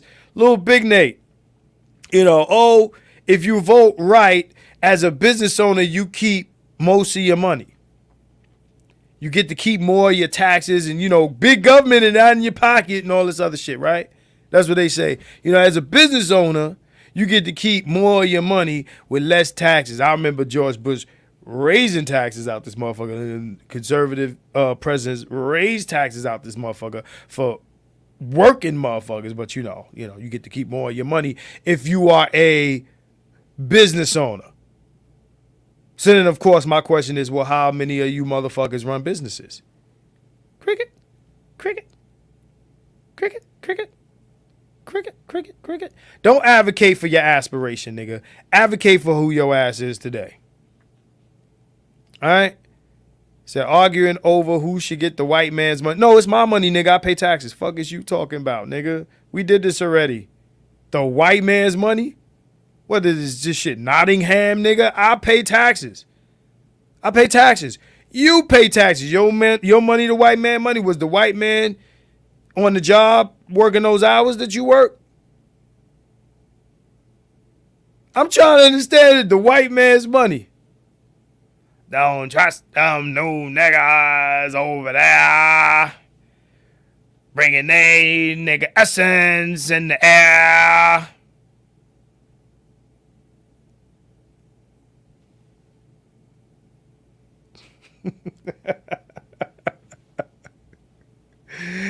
I'm just saying, bro. The white man's money? Where do you think the white man money come from? It come from your black ass. We forgot taxes. We forgot how this shit work. What do you think? The white man is a king and he's sitting with all his gold doubloons surrounding the throne, nigga? No, that's not how it work, motherfuckers. All right. The fucking chat is moving faster than me. Black Americans serve as the underclass so the oligarchs can rob everyone but convince the majority that nothing is wrong is at least you're better than blacks. Everybody want to be better than niggas. Everybody want to be a nigga, but nobody want to be a nigga. There's a very thin line between pro-blacks and coons. This is something that we've been discussing for a long time. What's funny is they laugh at each other while we see all the same people arguing with themselves. It's fascinating. Absolutely, it's fascinating. It's fascinating. So if they're so productive, why can't they pay the money back? Maybe it's a fucking predatory loan, motherfucker. What paying a loan back got to do with being productive in society? Nah, that's bad. That's terrible. Bishop J. Jermaine, come on, let me have one. JB says there are several six-figure lawyers in my family who are paying back their loans off to this day. They've all practiced for over 10 years. I don't think they're unproductive. That's a very snappy comeback there. The entire American project at its founding was DEI for white people. This is something we already know. So for y'all black conservatives, but see, you know what, Adrian, anytime you bring up how much free shit white people got, they'll say, well, it was the white man country and they were supposed to get free shit. They're supposed to get free shit as they shit, you know. Chief Fuck 'em Up might disagree.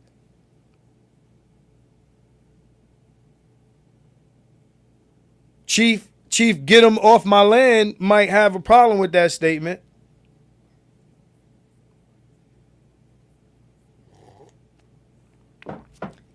Oh, Hood Servitor says drop a link. I just want Hood. This shit gonna get interesting. Hood gonna say some wild shit. I already know. Fuck you niggers, man. You niggers, you always want free shit, man. Just cause the white man got it, you want it. Here come the link. It's for Hood Conservative. Now I get to drink my coffee. I want to hear Hood. Hood, I don't want to debate outright, right? First, before we get into any back and forths, right? So here come Hood Conservative, y'all. Here comes Hood. We've been up here for 2 hours. I'm only bringing up one guest. Said, allow me to debate Hood Conservative one of these days. Not tonight, but at some point. Absolutely. Rob, I don't know if you're free to come up. So, Hood is always interesting. Let him be the villain, y'all. Let him be the Oh, man. Is he there? Nah. Oh, there he is. Oh, he got the logo up. My man Hood Conservative, what's popping, man? Can you hear me? Yeah, mic check, man. What's going on? No doubt. We hear you loud and clear, bro. Before you say anything wild, because I expect you to say some wild shit. First I wanna start off with what do you, as far as the Project 2025, how do you feel about Trump's association with it? Because he says he's not associated with it. Not only is he kind of backing away from it, as I understand it, he kind of like muscled them out of business a little bit. Like Project 2025 was giving Trump negative press. It was too easy to make shots at Trump based on something that he didn't actually put his name on. And so I think he asked them to kind of fall back. That being said, though, I don't think he disagrees with most of the substance of Project 2025. He just doesn't really like it, the messaging on his behalf being out of his hands. And I think that was probably the biggest issue with it. Okay, so what do you like in the document? And if anything, what do you take issue with? I haven't heard anything I take real issue with yet. This is kind of the problem. And this is what's so funny about it. Even you and your brief reading of it, because it is like ginormous, but if there was something really radical in it, you would have heard it as a casual observer of politics. Why? Well, Because they okay. would have put it on the television the same way that they put all this other stuff in there. Trump's gonna do immigration. He's gonna close the border. He wants to be a dictator. If he had said anything like that in that document, it would have been put on the news on Front Street. No, but we not right now. We're not talking about Trump. See, what I want to do is I want to separate Trump from the document because the document and Trump are mutually exclusive. So what I'm saying is, so let's talk about some of the things that's in the document. All this rearrangement of the government is an issue. Not necessarily. Okay, so you're saying that the president should have all this power, and I mean because understand this, if that's what you're advocating for, what happens when a Democrat gets into office? Is this what you want? Honestly, I would not want a Democrat to like have all the exercise powers that we're talking about, but that is the game, and so I'm willing to accept that. Yeah. That being said, though, I think the idea is you have to look at it as a political strategy of future governments. It's not just I want to win today and only today. This is what they want going forward. And going forward, the idea is to basically turn the public tide. And then you see how California became a one-party state? That's probably what they imagine, is to slowly just squeeze Democrats out of the circle for most of politics. Now, my position on this is, in order for this to happen, again, it's slow. It's going to be slow moving, and you'd have to do it bit by bit because you can't get all this shit to happen immediately. There's going to be pushback and votes against it and this and that, and again, But I think one of the things that conservatives are not looking at is, okay, you give all this power to the president, and you got more than one party. See, it's great when your guy has the power, but what happens when your guy doesn't? And nobody thinks about that, right? Because a lot of this shit is twofold, right? Even when I talk about Democrats versus Republicans, right? In terms of how it relates to black men, and you got issues on this side for us and issues on that side for us, what a lot of you right-wing Negroes are not taking into consideration is, they're not saying, well, only the Republican president wields this power.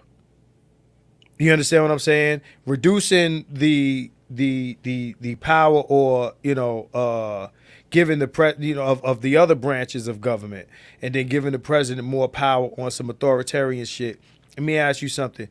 You don't see a downside, like a downside to this, no?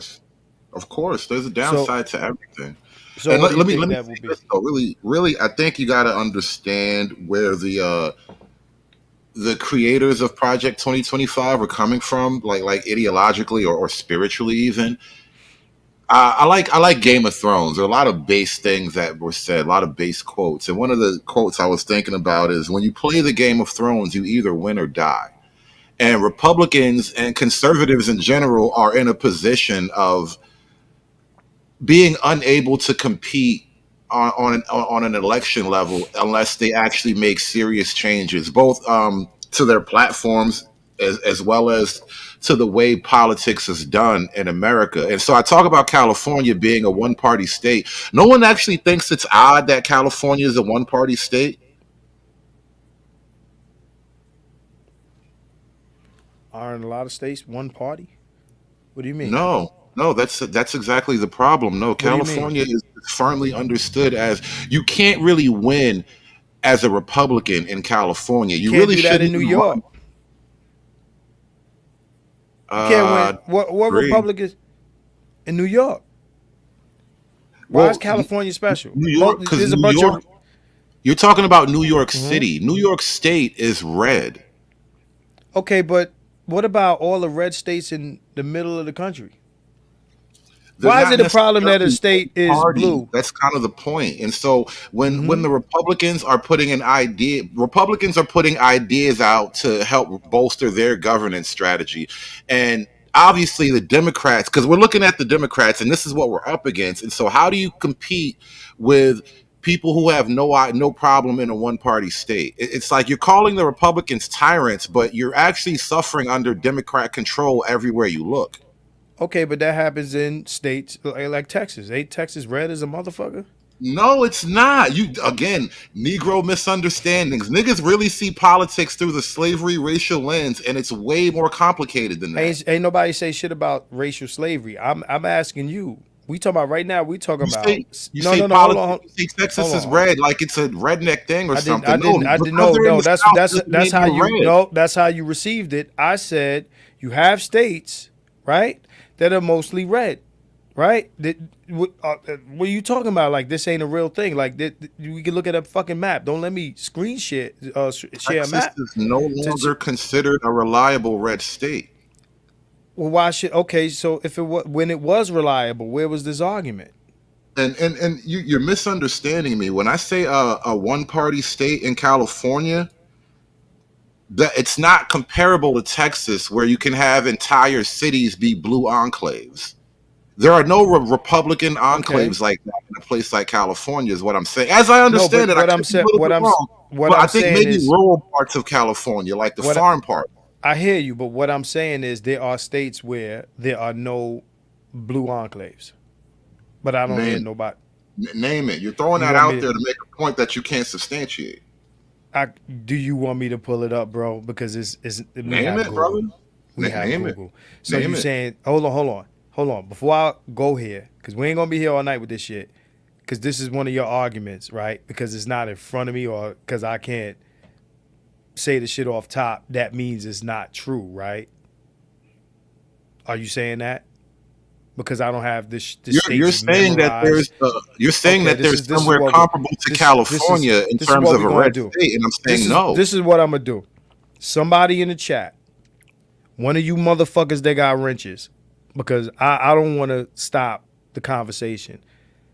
Get me a link showing the red state versus blue states. Do this for me right now. One of you motherfuckers that's a mod, right?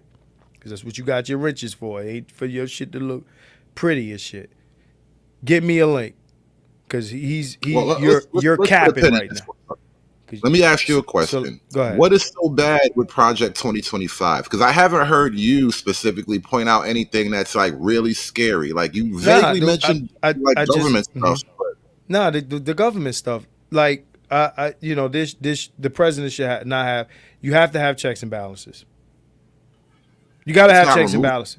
It's giving them some authorities, but it's not a removal of checks or balances. Because when you say checks and balances, that really specifically refers to the writing and application of law. So like Congress can write laws. The government the president has to sign the law to make it official. And then the Supreme Court can strike down the law if they deem it unconstitutional. I don't need the education. I don't need the education. Right. So giving the president authority over somebody, firing authorities over some department doesn't disagree with the checks and balance thing. That's what I'm saying. Of course it does. You disagree with me, you don't vote my way, you out of here. Fuck is you talking about? It doesn't disagree with that. How do you think a lot of our government works right now? When they say deep state, they're not talking about a bunch of secret Republicans running things. I didn't say that. And so when you're talking right now, hold on, bro. You asked me questions. You gotta let me answer. You asked me, you stated that the shit doesn't remove checks and balances. If you were removing motherfuckers that would go against you, that is in fact what that is. What you mean? That ain't what it is. It is that. No, you're talking about removing an elected official. I'm talking about removing a department head. So if you're the president, you probably should be able to fire people who work for like government services or whatever like that. Like if there are people who have direct influence over writing policy that average voters don't even know their fucking name, then yeah, somebody should be able to fire that guy. So hold on one second. I want to read this comment because this is what I was going to get to at one point. Republicans will not have a majority in the House of Representatives and the Senate. Let's be real. It should be pretty even, making it impossible to make all this Project 2025 happen. I agree with Leon. Now, there might be here and there points where they might get some shit through. That's why I say it's slow moving. But it's rare It's like what he says. Because the government is set up the way it's set up, in order for these things to happen, they would have to run shit.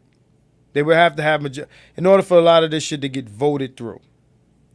So in reality, I agree with Leon. Now, if we're talking about the document, here we have hood conservatives saying, well, what's the problem with the document? Right now, we're not talking about whether the document will get implemented. Maggie says they're already doing it.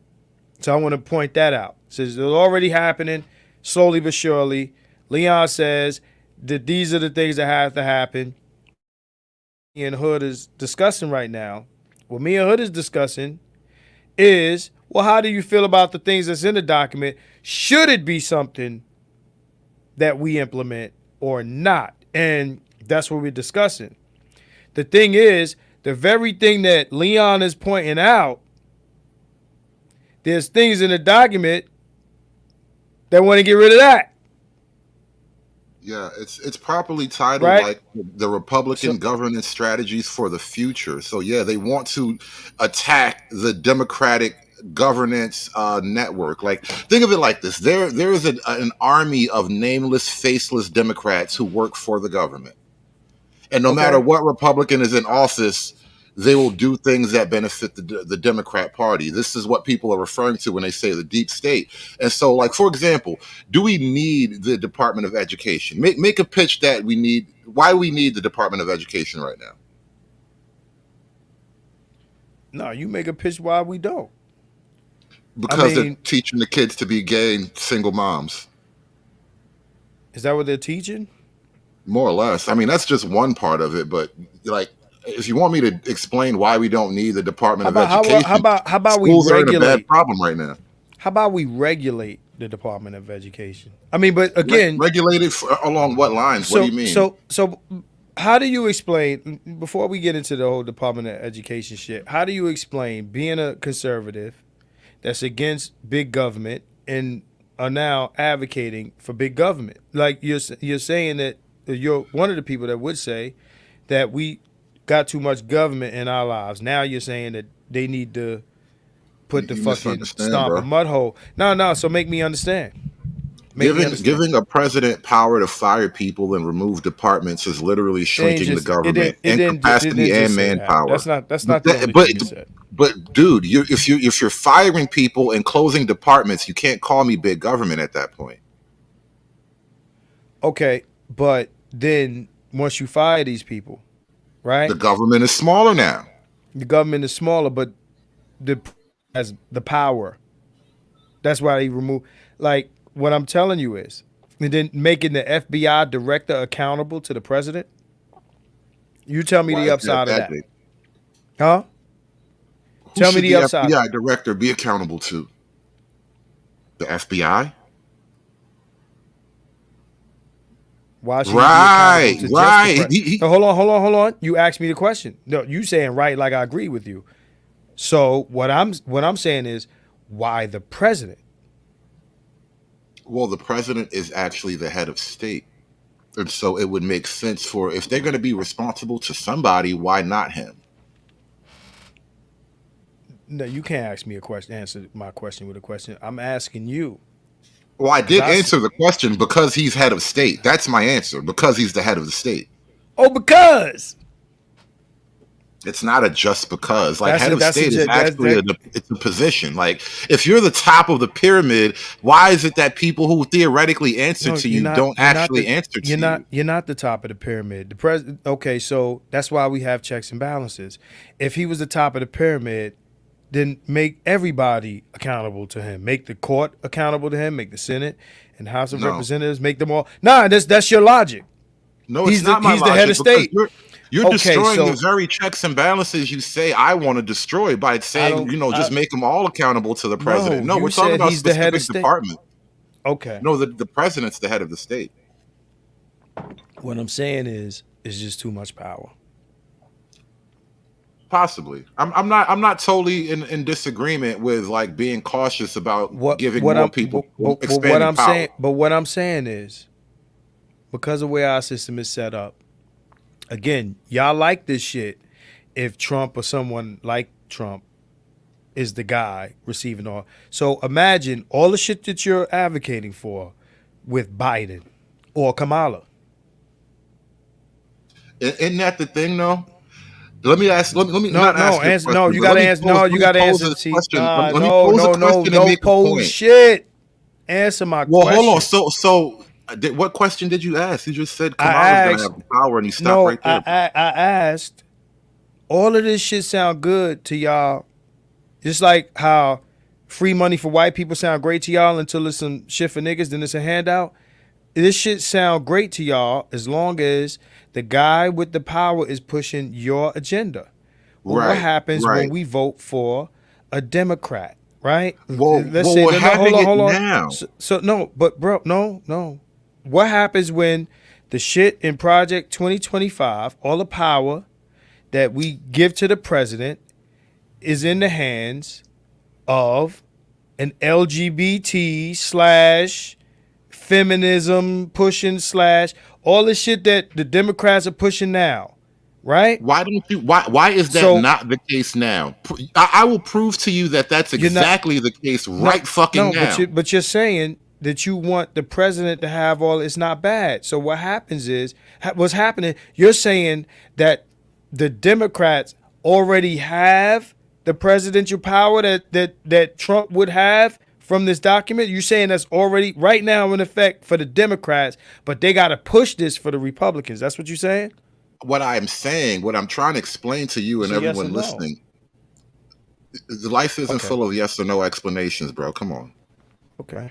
What I'm explaining is that the fascism and the authoritarianism that you're worried about from the right, you're already living under the left. Because it's not the right saying that you can't say certain words. It's not the right telling you that you have to accept certain people. It's not the right telling you that if you don't let your child transition, we might take your children from you.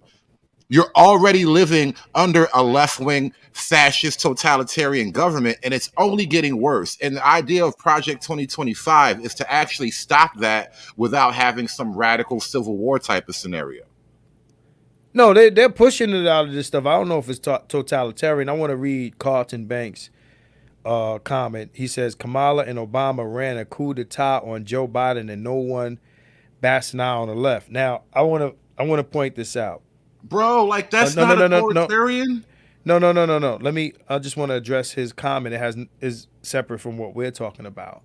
Carlton, this is something that we talk about all the time. I want people to understand that guys like me who don't really sit on the right or the left, we call that type of shit out all the time. We see it. We see that.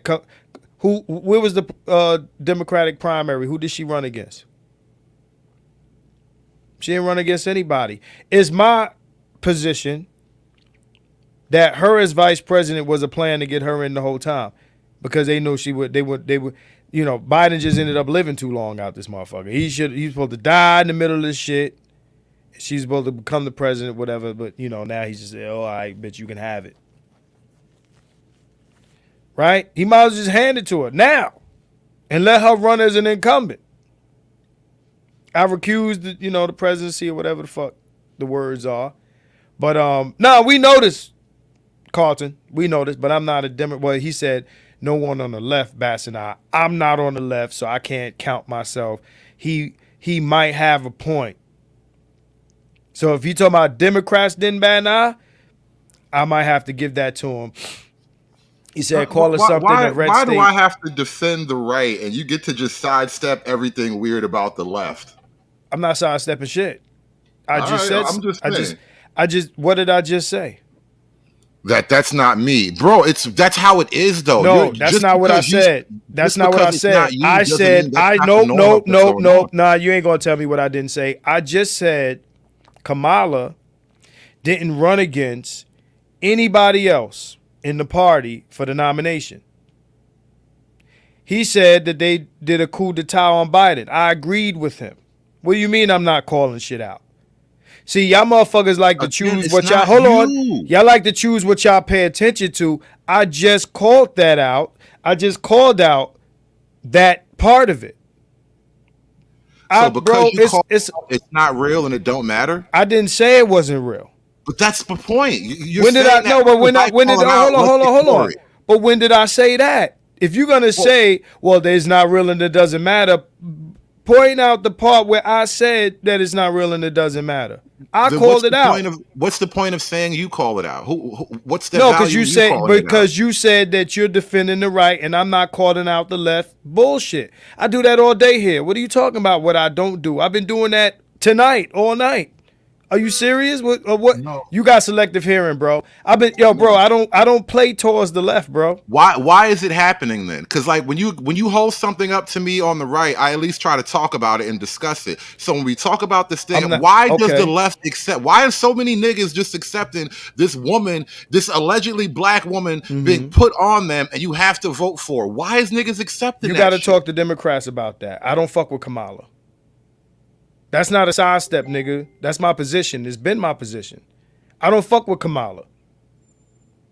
I question her alleged blackness tonight. So I got hold on. I got a whole video I did called The New Black where I spoke about her alleged blackness. What do you mean I don't call this shit out? Come on, man. You got to stop that. Don't do that. If that's how the Democrats roll, especially with the black vote, then none of these niggas have any right to say that the Republicans are scary or authoritarian. Of course they want they to do. take your rights. They want to kill democracy. You niggas are just doing what you're told. That's a black and white fallacy, bro. In other words, you're saying because the left is terrible, therefore we can't say shit about the right, therefore they must be inherently great. I say all the time. No. Fuck both of them. No, hold on. I'm responding to what you said. You're saying what niggas can't say because the left is this way. I would say that a lot of dudes in this space do not fuck with the Democratic Party. But they feel stuck with the Democratic Party because what they see on the right. Somehow you think, and I said it earlier, like people like, well, we don't want to fuck with that shit that's on the left. It's too crazy, especially with the kids and all of that shit. So you have made the conscious choice to say that's worse. You're making a lesser of two evils argument for the right. You're saying, well, because these motherfuckers over here is on some weirdo shit, I'm willing to deal with whatever shit that the right wing is on for whatever shit the right wing got that I agree with. Am I correct? Is that a correct statement? Is that a correct statement? It's not lesser of two evils. One is definitively and objectively better. They're it's both not a lesser of two evils. One is better. Okay. So what are the values that the liberal left wing promotes versus the right wing? And how do the values compare? Is there a value system that you can compare between the two? You got to be specific, bro. Right. I didn't plan the debate, but go ahead. I get that you are not like a representative of Democrats, and it's fine. I'm not going to try to make you one. But the two parties do kind of represent two drastically different visions and ideas. And what I want to ask is that if you go to the left as opposed to going to the right is family, guns, business, safety, security, borders. What does the left represent that attracts people? Because it's easy to hate Trump, and it's easy to say the white man's scary, and it's easy to say them niggas is coons, but ultimately you have to be for something as well. Otherwise, you are just doing what you're told. So I guess, and I'm going to get to Carlton's his comment in a second. See, what I don't like is intellectual dishonesty. That shit, it makes my skin itch. Okay? I go through enough of this shit on Facebook with motherfuckers that followed me for years or come on my page and act like because I'm criticizing their party at the moment that I must be for the other party. Okay? So, I got criticism for the left. I could say a million times I don't fuck with the left, and the only way y'all niggas know how to argue with me is like I'm a Democrat. So you're pulling in questions from me about the Democrats that would be better asked of a Democrat. So you got Carlton saying, why aren't you afraid of the dictator Kamala? Carlton, you need to look at a couple of videos ago If you did and you're asking me this question, I'm offended. If you haven't looked at then you need to go look at them. I've been on this motherfucking platform for years now, saying the same fucking shit year in and year out when it comes to these political discussions. Y'all need to debate niggas like Deanie and niggas like that, because I don't come over here on no liberal shit. I don't come here defending Democratic candidates or Democratic presidents. Y'all need to find a new way to argue with niggas who don't rock with either one of these, because the only way y'all niggas know how to argue, Democrats and Republicans, is like the nigga talking to you is rocking with the opposite side. That's the only way y'all know how to argue. Hold on. So if you're going to ask me, well, why don't blase blah Democrats? Then you need to have me bring on a Democrat so you can debate that shit with him. Because anything you're going to say about the Democrats, you and Carlton both, I'm going to agree with. He's saying, well, why aren't you afraid of the dictator Kamala, who actually pulled a coup d'etat on Biden, like you seem to be afraid of Trump? I don't know when during this fucking stream that I said I was afraid of Trump. Didn't say that. I said the document. I made it clear that I was separating Trump from the document. Y'all heard me say it. If you want a short where I clip the part where I said that and I'll tag your fucking name in it, and you can play the shit on repeat so it can get in your fucking head that I didn't say the words that you're putting in my mouth. Stop doing that. Don't do that, because it's dishonest. When I have these debates, I call out intellectual bullshit. I never said I was scared of Trump. I never said he was a dictator. I said he denounced it. I don't know how much truth is in that, and neither do you. What I said was the document itself has some disturbing shit in it. I didn't link it to Trump. I made a distinction. I said this ideology existed before him. Maggie already pointed out, and even in the videos that I watched, this shit has been going on since Reagan and before Reagan. So don't put in my mouth that I made this about Trump. Trump could actually get into office, say fuck the Heritage Foundation altogether, and run the country like a president like he did before. Who knows? Or he can get in and kick it with these people, because these people are alleging that the people that is tied to the Heritage Foundation was in his fucking cabinet or campaign or whatever. These are facts, right? This is a conversation to discuss this. I'm not saying definitively anything, but don't be intellectually dishonest like y'all do on the other panels that I'll be visiting and shit. Keep it real. If you're going to ask me questions about Democrats, be honest. Don't treat me like I'm defending niggas, because I didn't say one word all night or any other night to defend Kamala, to defend Biden, or the Democratic Party. I didn't do it. And if you got proof of me doing it, clip it and put it up. I give you $500 in your Cash App. Real shit. It's a big bounty. Or get the fuck out of my face. But go ahead, bro. I wanted to say, you made a point in the middle of this monologue. You made a point about the liberal position, and this is your channel, monologue all you want. Want them to fight you? Nah, do your thing. But it's you said something that I got to respond to, though, and I was trying to hold it in my head as you were going on. The black position is inherently a liberal position, bro. So when you argue or criticize the pro-black position is inherently liberal, and so when you argue or criticize from the, I'm kind of pro reparations, and you're interested in politics for the black and all that, and I'm like, bro, that being pro black in that way politically, you didn't say it, but I'm making observations based on the things you seem to support. Okay, no, I don't see in the support. The point I'm making is that it tends to be a liberal argument. When you see things through the lens of blackness, it tends to land you in a liberal place. It's kind of when you say black, it tends to just mean liberal anyway.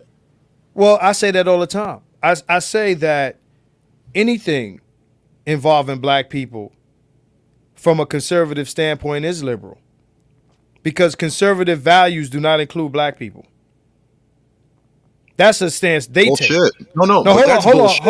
hold on. No. It's real shit. That's a stance they take. I made it clear earlier that there are things that benefit white people that also benefit black people that white people got a problem with because they think it's for niggas until they realize the same thing is benefiting them. They want to get rid of certain things, right, for black people, but they want to keep it for themselves.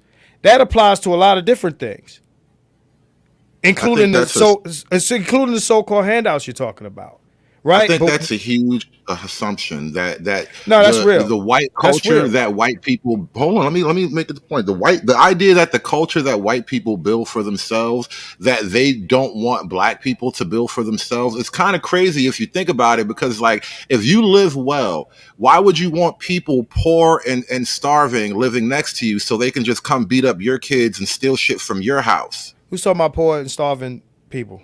What are you talking about? Well, if the idea is that white people just want to impede black people having functioning, thriving communities, it's like, understand. I didn't say anything like that. Where did that come from? We talk about. What is the idea then? What is the idea that you're trying to express that somehow white folk don't want black folk to have a decent neighborhood? You argue a lot of straw mans. Okay, so I didn't say anything like that. What I said was there are benefits and different things like that white people want to exist, but only for white people. That has nothing to do with white people having to have poor people live next to them. It's black people that don't want niggas. What are these benefits? No. Let me respond. Let me respond to you.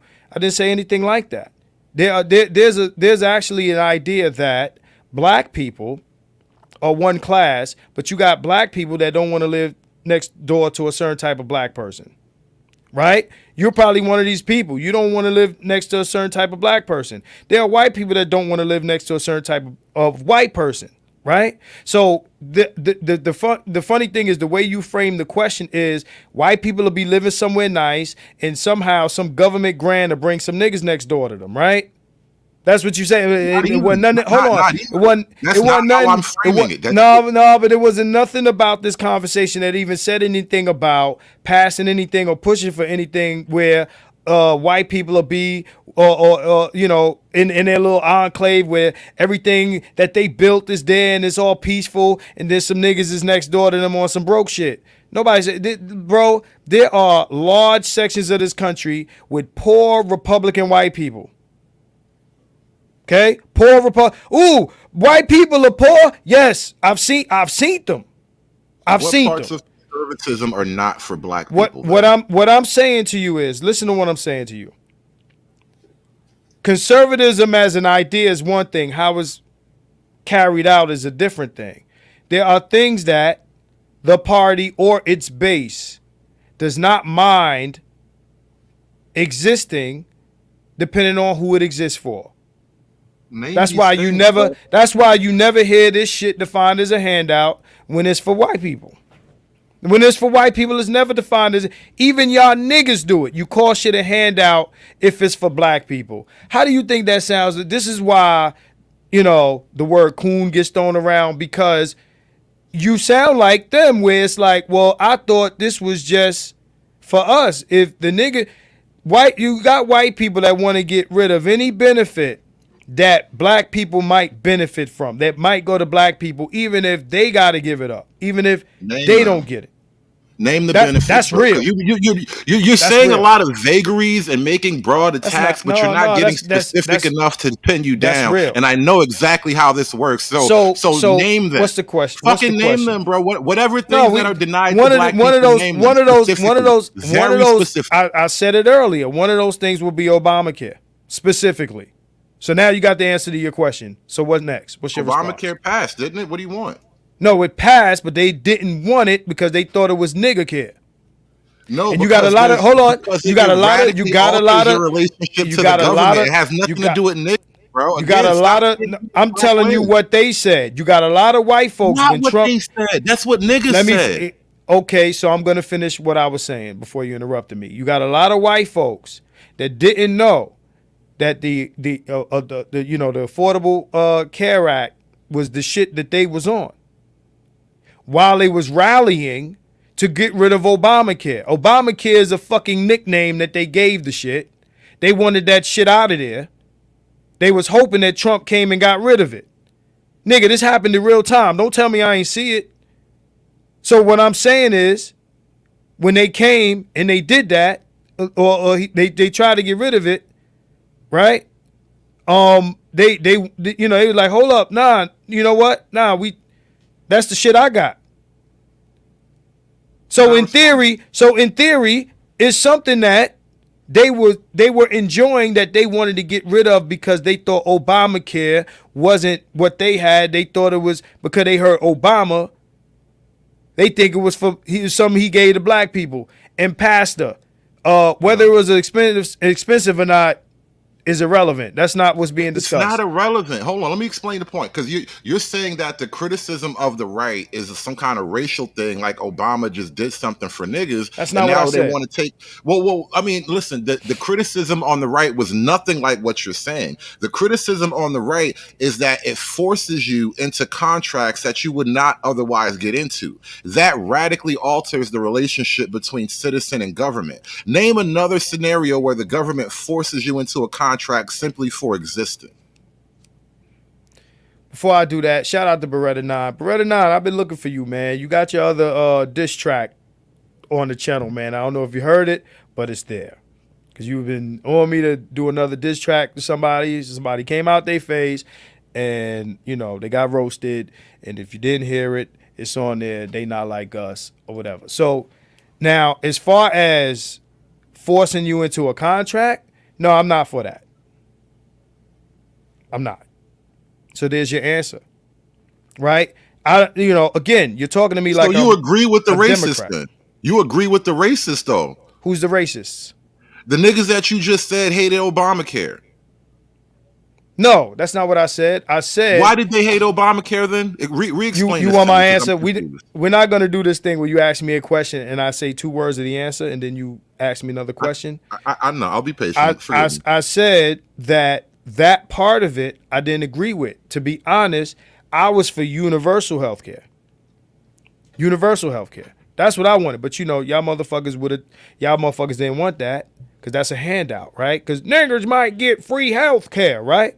So then he had to go to what became the Affordable Care. Like, let's not talk about these events like I wasn't alive during the time it happened, where he was trying to push universal health care. That's what the Dems was trying to push at one point, right?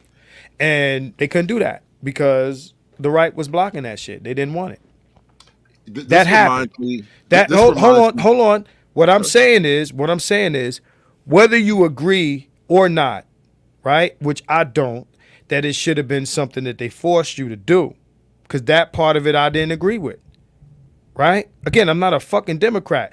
And to be honest, the problem that I got with both parties is that there will be a part of something that the party you rock with does, and if you rock with the party, you can't say, well, you know what, this is cool, but I don't like this. And that's why I don't really fuck with parties, because parties is gang.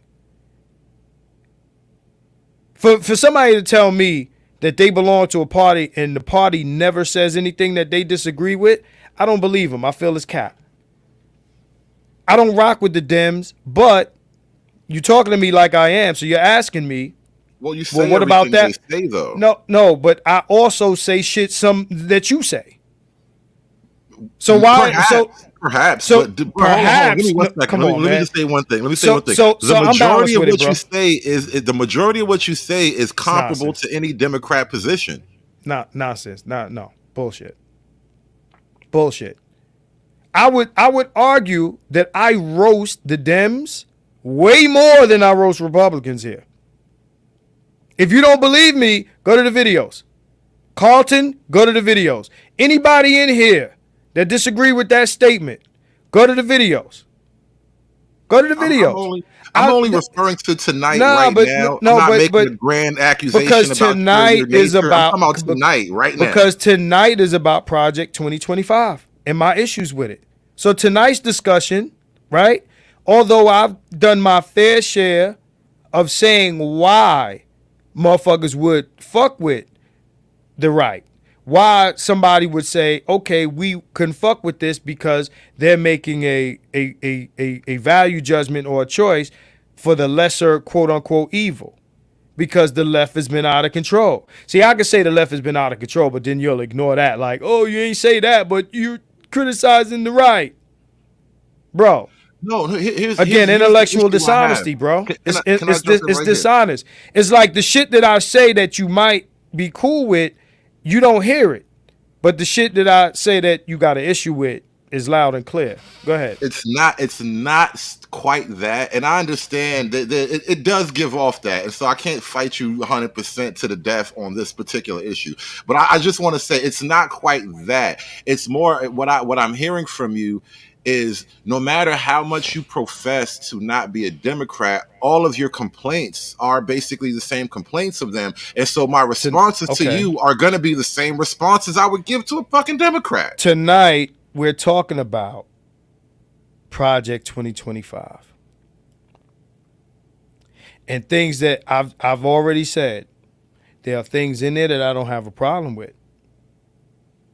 So no, most of my commentary has not been leftist. I've already said what I agree with in the shit. There's shit on the right that I agree with. I got a lot of conservative views. Ask Tice. We have conversations all the time. I suspect as much. I believe no, fuck you suspect. do have you more conservative views than what we debate. It's weird how we debate these things, but I just kind of feel like you do have way more conservative views than our debates give on. Just say fair and balanced to you means that I gotta swallow this shit whole. That's what you want. You want me to say, you know what? There's no problem with Project 2025. We should have implemented this shit long time ago. That's what you want to hear. But I can't tell you. I can't say that to you. I don't see it as fair and balanced the way you say it. I just think you're highly suspicious, and it's not necessarily being fair and balanced, but it's being very suspicious. You ask me what's my issues. So if I got issues, you can't then say I sound like a Democrat saying what the issues that I have that you asked me. That's like the Democrats that say, well, Trump platform strangely mirrors some of the shit in Project 2025. Well, it's a conservative document, and he's a conservative. So there'll be overlap. So understand that me being in the middle, some of the issues that I have with the document might sound like some of the issues they have. It doesn't mean I'm one of them. That doesn't make sense, bro. Again, it's intellectual dishonesty. I'm not calling you a leftist, but again, if you're arguing from the left, if you're arguing from the left at any given moment, how am I supposed to approach you except from the right? Like, you're the one arguing from the left in whatever particular incident. I can't change that. I've made a lot of arguments for the right tonight. I'm not saying you didn't, and that doesn't disappear. But when we bring up these little things, it's like, well, this is a left-wing argument, so all right. Okay, so I've made, but I've also made. So then I also made right-wing arguments. So why are my left-wing arguments a problem, and my right-wing arguments? So I shouldn't make any arguments against this document. Again, I have to swallow it whole. No.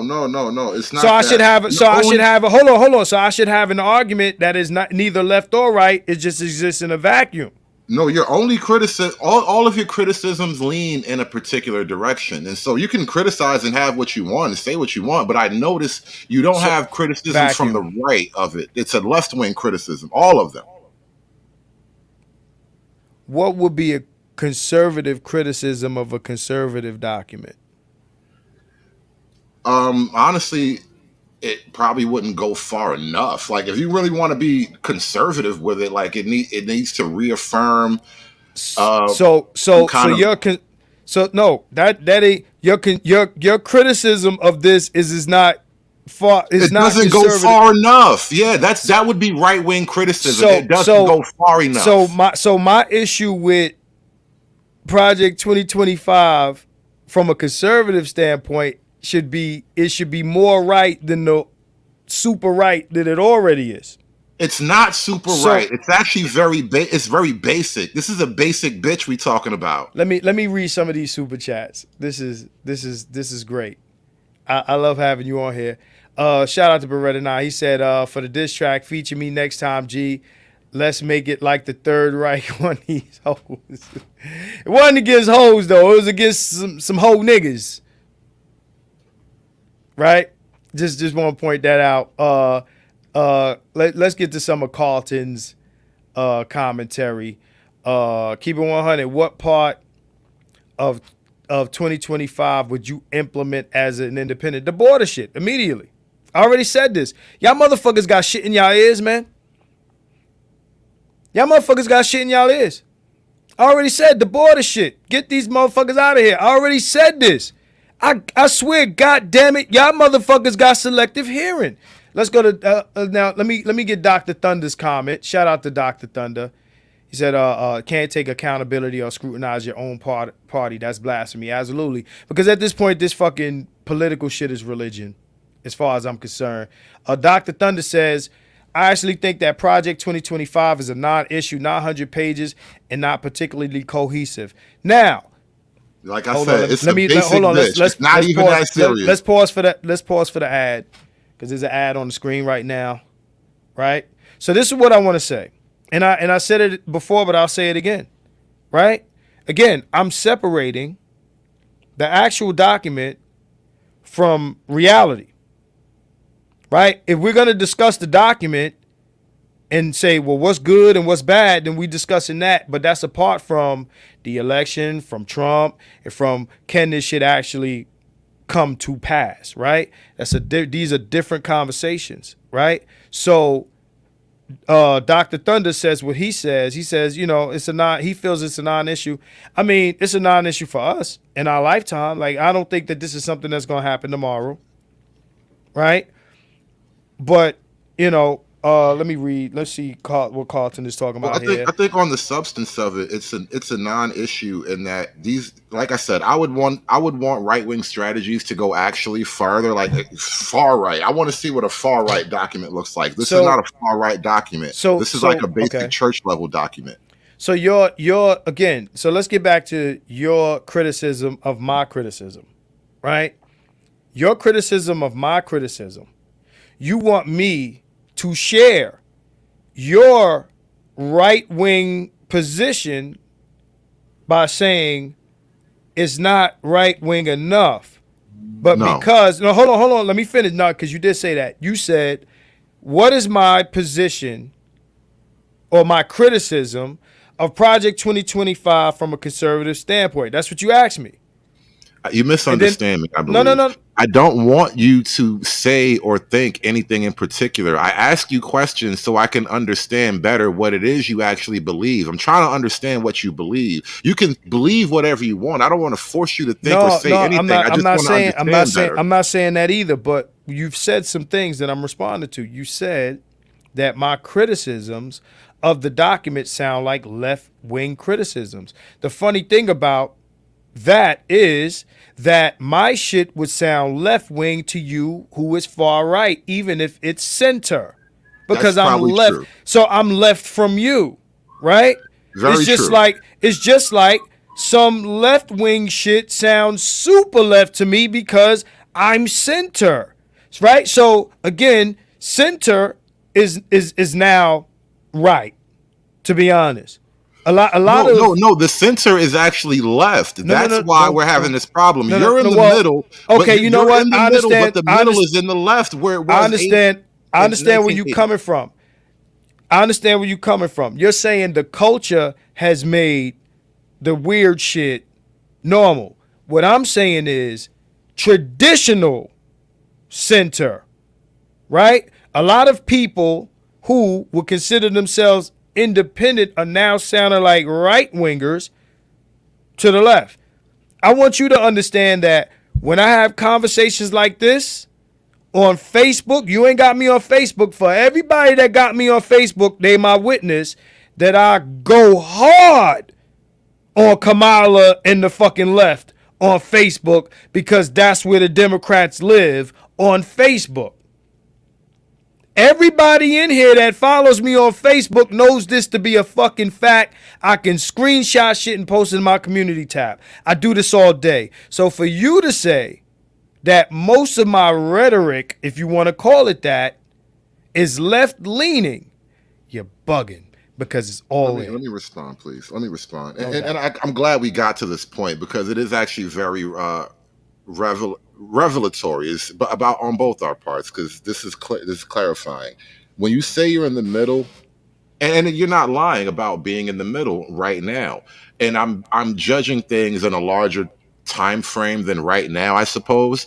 And so the middle today is not the middle of like when you and I were children, right? So the middle is constantly moving to the left. And so when you say you're on the middle, this is why on the internet, right wing, far right guys in these right wing circles, they refer to people in the middle as normies. And it's a pejorative because people on the middle think having a gay everywhere is normal. Having Mexicans all over the country is normal. Having everything we do has to be black sensitive is normal. They think all this bizarre shit that's happening in America is normal. And no, being normal is fucking weird and gay right now.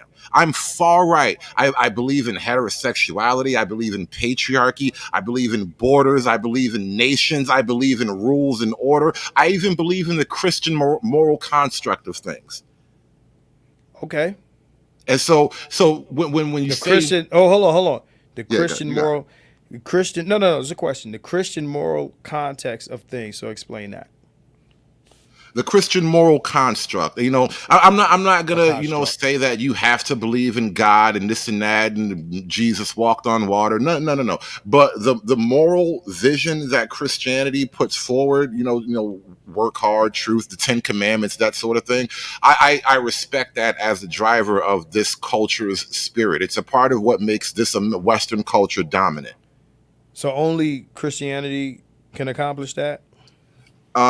Christianity has accomplished it. Other religions maybe could, but Christianity did it first, and they did it Who best. says it? So, Who says that culture has to be religious at all? show me one that's actually been this successful. Successful at what? Well, the only other culture to conquer the world nearly as much as Christianity is Islam, and they'll kill you to make you worship. Christians don't even go that far. They'll do other shit, but they're not going to kill you just to make you worship. Are you serious? You said that in the public? It's not a rule of Christianity in the same way it's a rule of the other religion. Let's put it that way. Jesus never commanded you. No, Jesus never commanded you to convert by sword as opposed to the other book. No, you're not a student of history. When did Jesus command you to convert by sword? Okay, who wants to tell him? You. I'm talking to you, brother. I feel like you're stalling for time. Wait, no, I'm not. Who was to get this guy a history lesson? When did Jesus command you to convert by the sword? It's not about Jesus making a command. It is. It literally is. No. He's It's the guy. about hold on. It's about him, and he's the guy. Okay, so the Inquisition is not Jesus, brother. This is what I'm trying to tell you. It's Inquisition was niggas trying to kick niggas out their house, but that was not Jesus. You don't be one that answers the questions. Hold on. So you're saying, right, that Christianity, right, or the spread of Christianity was never. So in order for it to be valid, the guy in the book whose name is in the book has to say it in order for it to be valid. That is literally the comparison I'm pointing out to you. One guy gave specific orders. You convert them by the sword. The other guy said, love your neighbor. It's okay to die for God. And a lot of people actually have died for God over the years. Okay, so let me read this super chat. It's a super chat, so I have to read it. It said, Hoodservative, simp God, LOL, Christian construct of everything, bruh. You had 3 children out of wedlock. You stayed home while she worked. You said it. I'll allow you to respond to that. That's nasty work right there. I am who I am, and I ain't gonna change. The fuck, I owe you an apology. Of all the bitches I fucked, I owe this nigga an apology. What the fuck is going on here? He's basically saying that I know what he's saying, but imagine thinking no, it's not, because when you're 17, when you're 20, even when you're 25, you may not know everything you know at 40 or 50. Like life does change you over the years. And so That's I fair. want to apologize for being a young nigga fucking bitches. And to be fair, I was trying to make a family. I wasn't just fucking all over the place. All my kids play with each other every day. They sleep right next to each other in the same house. They got my last name. Like it's not like I was just out there slinging dick all across America. All right. So Dr. Thunder, who's our residential Christian, okay? Jesus came as a sword dividing families is the biblical reference, right? Let me see. Did he make a comment? Doc before Thunder this? knows exactly that is not the criteria I put forward, especially in comparison No, to it's, the it's two not. figures It's not of the these criteria religions. you put forward, but if it's in there. I mean, I think God in the Bible got more bodies than Satan does. That is very true.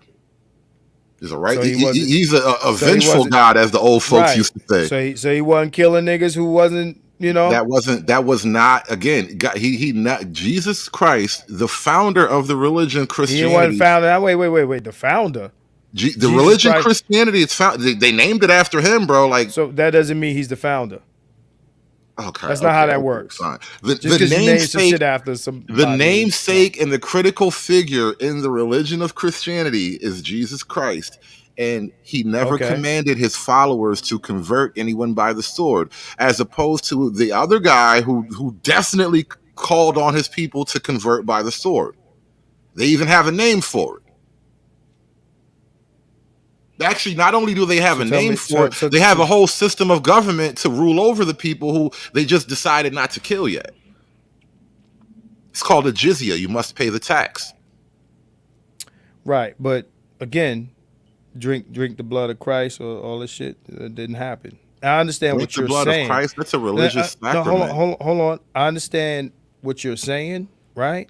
And it's a cool argument to avoid the fact that a lot of people did die over Christianity, right? To say that none of that qualifies, that Christianity was spread by the sword because Jesus didn't say it in the Bible explicitly. One, it was rarely spread by the sword, as you put it. That is a super rare thing. Bullshit. No, again, you have no idea how far Christianity spread on the word alone, bro. You just don't know. Oh yeah, I failed to point this out. Yeah, Jesus was not a Christian. He didn't found a religion. Jesus was a Jew. Fair enough, but he even had beef with the Jews. It was he came to present a religion completely different from what Jews practice. So to say that what he did translates to Judaism, no, bullshit. No. He didn't. No, Jesus didn't found Christianity. Christianity was founded and made Jesus into this deity, right?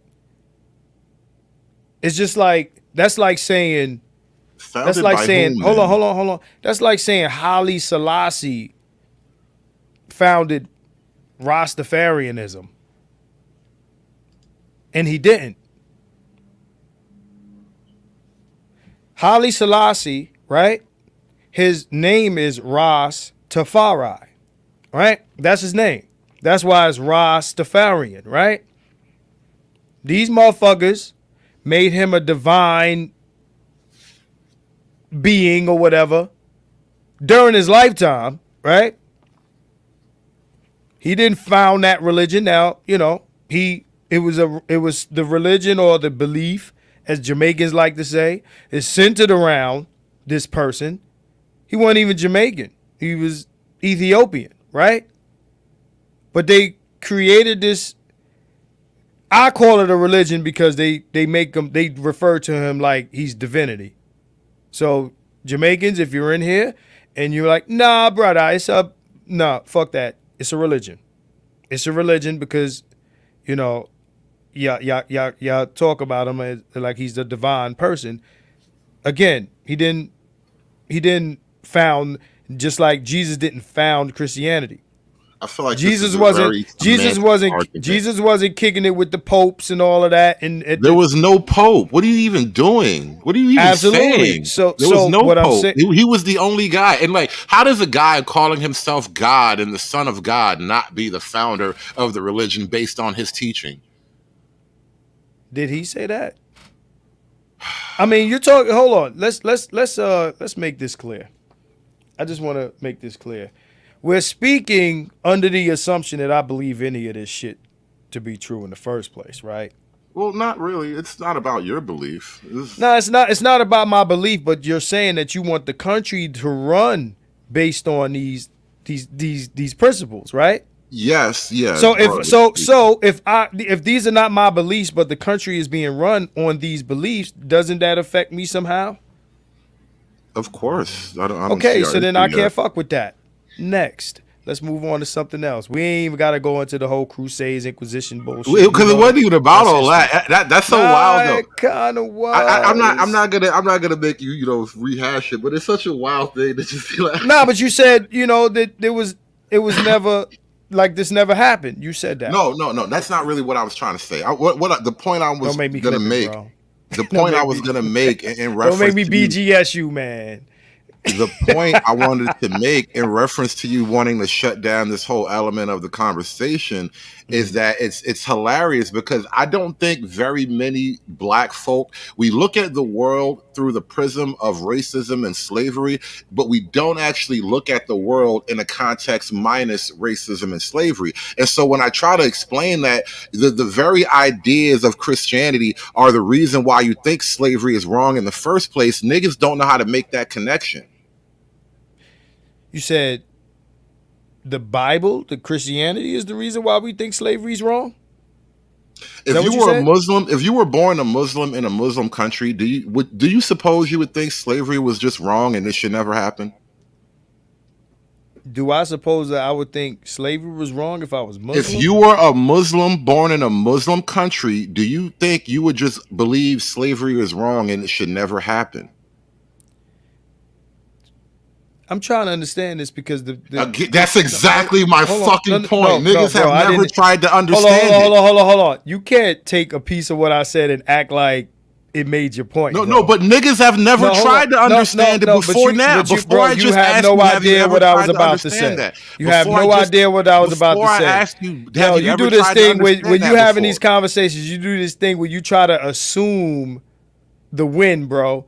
What I'm saying to you is, you're asking me, if I was Muslim, would I think that slavery was wrong or not? First of all, Christianity is what had motherfucker thinking slavery was correct.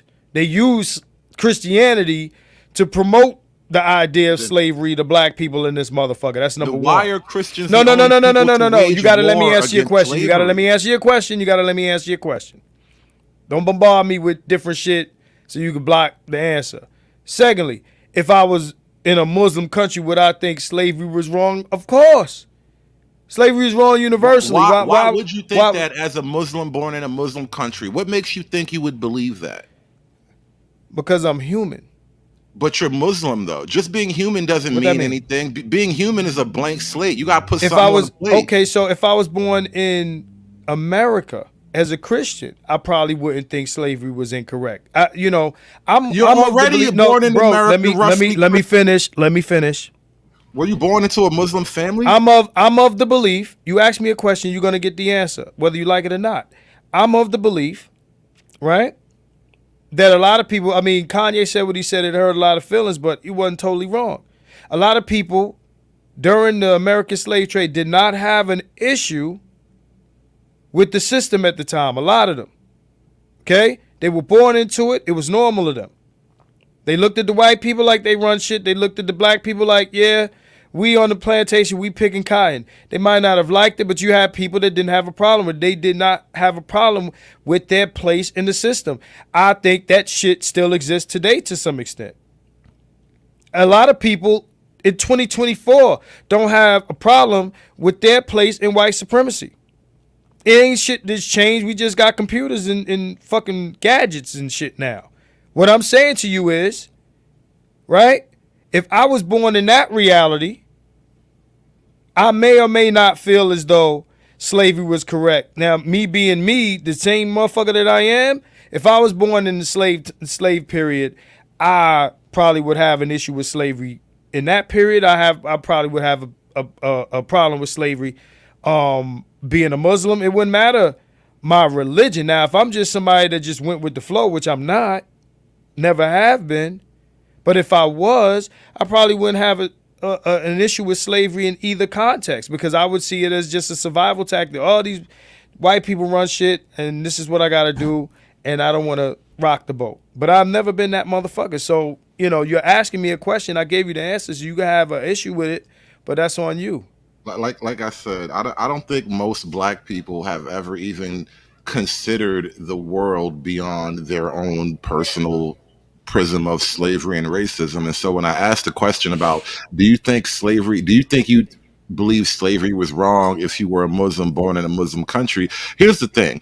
There has never been a Muslim crusade to end slavery. And if you left it up to the culture of Islam, slavery would just be the rule around the world. What was the Christian crusade to end slavery? Well, do you remember the movie Amistad? There was a scene, and it's not about Hollywood, but I'm making a point. I'm about to say, yeah, that's a bad example. I know, but I'm making a point. There was a scene at the very end of Amistad where a British naval captain was blowing up a slave port off the coast of Africa somewhere. What that represents is actually Great Britain. When it was actually Great Britain and they had an empire around the world, they took their boats around their empire and blew up whatever slave outpost they could find. And they did that not because it was money in it. They didn't do that because they just really love niggas. They did it because it went against their Christian principles. And no other culture has a behavior on that level. And so if you weren't born in this country, you wouldn't even think it was wrong, is my point. So you're calling it, that's bullshit. But if you're calling that the Christian crusade to end slavery. That's far reaching. That's a reach. Who ended it? No, but you said it was a Christian crusade to end it. I'm saying it was motivated on nothing but morals related to the Bible. What other principles were there? I'm gonna do what you do to me, right? Now, I heard you say that. Now, where can I research exactly what you said that was based on that? I'll look it up myself. Let's see. English slave abolition. Let's type that up and see what pops up.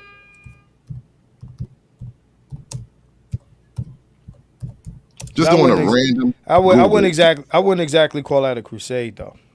I think that's a reach. I'm not calling it a crusade. I don't know who put that word on it. Did I call it a crusade? Yeah, you did. What do you mean? Did I use that actual word? Okay, maybe I used that word. I don't believe I used that word, but even still, no one else did anything like that. Okay, so I asked you. So let me clarify, because you said there has never been an Islamic or a Muslim crusade to end slavery, and I asked you, what was the Christian crusade? Just to clarify. The Christian crusade is I asked you to end slavery, and then you use that to define that as the Christian.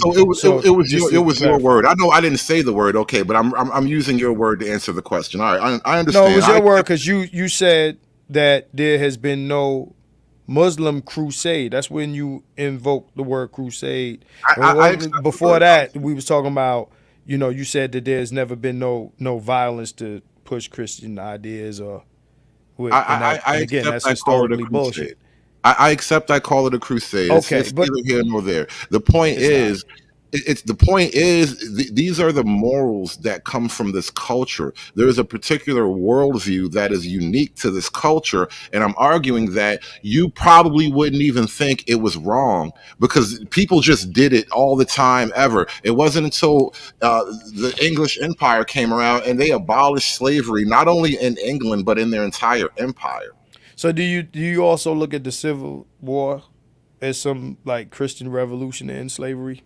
No, it wasn't purely a Christian revolution in slavery, but the abolitionists. The abolitionists were almost all Christian, almost to a man.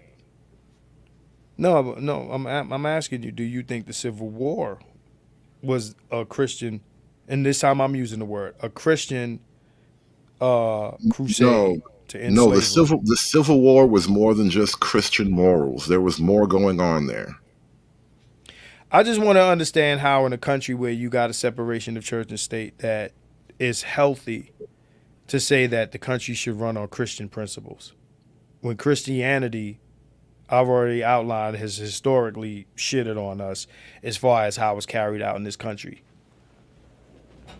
The only reason we have Christianity is slavery. And I don't want to argue with nobody about Christianity came from over here in the Middle East or North Africa. I don't want to hear none of that shit. The niggas that came over here on the slave ships was not Christian. They weren't. They probably got sold by Muslims, though. You were sold by a Muslim. You're blaming Christianity, but you were sold by Muslims. Muslims sold you to Christians. You're arguing with me. Christianity. Okay, that's great for the Muslims. You're arguing with me like I'm Muslim. I don't care about Islam or Muslims. I don't care. So you can say whatever terrible shit about Islam that you want to say. Right now, we're talking about Christianity because that's what's being proposed in America. That's another black and white fallacy that, oh, if you're against Christianity, therefore you must be. Again, I don't fuck with none of that shit. So you gotta argue with me from a I don't fuck with none of that shit standpoint. You want me to pull something on the screen here? Let me know when you want me to add it. But yeah, you could talk all the shit about Islam. I was doing a random Google search. I just went to the Wikipedia just to pull up. England outlawed slavery way before we even had a civil war. Yeah, but you can't say that's because it was some sort of Christian movement. Well, what reason was it? So okay, so you tell me. You're the one that said that it was about Christian. I told you, a Christian crusade. I'm telling you, and you're telling me it's not. You don't have. No, you're saying it. No, you're saying it happened, and then you're adding a Christian context to it. So prove the Christian context. I'm telling you it happened because abolitionists. No, you're telling me, but you're not proving that it was you want contextually abolitionist. Hold on, bro.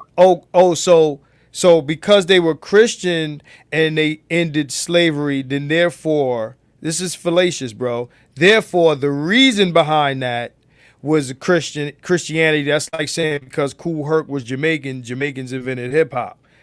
Nah, bro. Nah. No. Hip hop has nothing to do with the religious. Hip hop has nothing to do with a moral motivation. I'm making a logical. That's not logical at all. It's actually the same type of argument.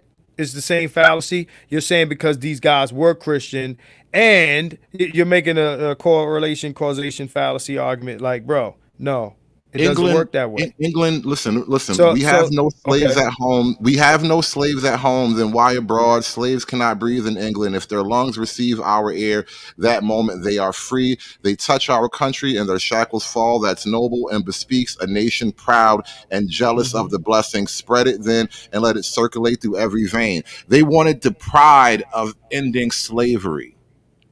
And you're talking about Britain, the country that pretty much ruled the world at one point.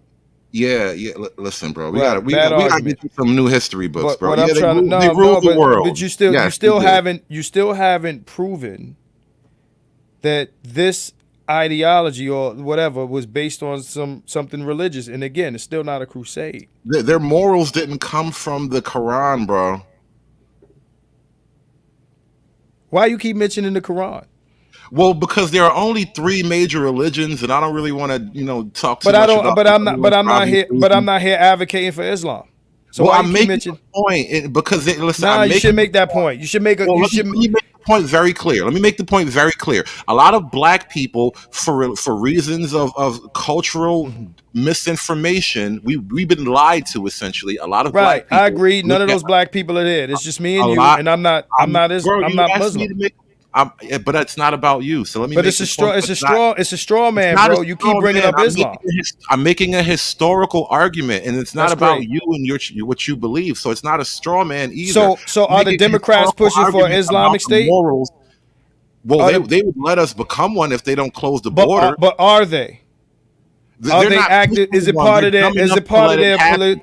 In 2024, is it part of the political agenda of the left to push an Islamic state? Because right now, 2024 is the part of the political agenda of at least the people, the Heritage Foundation, to push, this Christian ideology. That's today, right now. Don't give me a hypothetical. Give me a reality. Let Not me because you answer. keep bringing up Islam. Okay, so the left actually wants to use Islam to disrupt the fabric of American life. This is why they like to import non-Christian cultures into the West, and we don't get as much. Non-Christian doesn't mean Islamic. So let me show finish me, my point, bro. Can I? because Can you're making shit up, It's bro. a larger point, bigger than one sentence. The point is too big to say one sentence and then complete it. So why is Dearborn, Michigan, full of Muslims? I don't know. Maybe they like it there. Why would fucking Muslims like it in the middle of the whitest part of America? Maybe it's nice. But they're fucking Somalian. It wasn't nice for them before the 90s when none of them lived there. Why do they all of a sudden live in that place? Okay, so now you tell me, because I gave you two answers. Because so somebody decided there's some sinister plot afoot. Somebody decided they needed more color. So let me read this super chat. Shout out to Beretta 9. He said the devil doesn't believe in the reality that he professes. Instead, he believes he is the Most High and is playing that role, Chronos complex. Let me see if I got any more other super chats. I want to get rid of all my super. Yeah, so that's all the super chats so far. So I don't understand how we got to Christianity versus Islam, and I didn't make an argument for Islam. The left isn't pushing Islam. Islam is not the problem. I could see if you were talking about LGBT or you talking about any other of these weird leftist policies, but somehow we arrived at Islam, and Islam is a total straw man and a total deflection, right, from what we were talking about originally. I asked, why is Christian value something that we're going to put into government? Why do we need that? Don't mention Islam. It has nothing to do with it. Of all the value systems available right now, this is the most productive and the most well established. It has the best historical precedent. I disagree. Okay. I disagree. I think there should be a separation of church and state like there's been. Right? There is a separation of church and state. Because again, hold on. Because when you push religious values into government, again, y'all the motherfuckers that said y'all don't want government in your shit. I'm gonna keep leaning on that. But then government is in your shit, because then now we start legislating Christianity into American life. And that's a problem. That's a fucking problem. Because I might have values different from a Christian's. I didn't say shit about Islam. That's not the only place to go outside of Christianity. How about I don't want to be Islamic, don't want to be Christian. I just want to be me. And because I'm not following this ideology, now I got issues with motherfuckers right as you should though. As you should though. No, I should. Well, let me explain why. Let me explain why you should. It's supposed to be a free country. Why? It is free, and you can move to some neighborhood and most likely live unbothered. No, it's not free. If I'm not living up to Christian values, then I got an issue. If let's say you're the only non-Christian in a Christian neighborhood, those Christians would be right to not really be that friendly with you. No, they cannot be friendly, but that's not what we're talking about. We're talking about government. Well, then let's take it even further. Let's take it even further. Let's take it even further. If they're all Christian and you're not, if they're all one thing and you're not like them, why should they support anything you believe in? I don't. Again, that's irrelevant. That's a bad question. It is relevant because it's government. No, we're talking. The government is to enact what we believe in, right? That's why we vote, to enact laws that we believe in, right? Okay, so we being who? I'm part of we. So if I'm part of but you don't believe what all the other people believe. Again, you want the answers to my question. Don't I want to say don't BGS me. I'm not that bad, bro. Chill. You're not far. So you see this?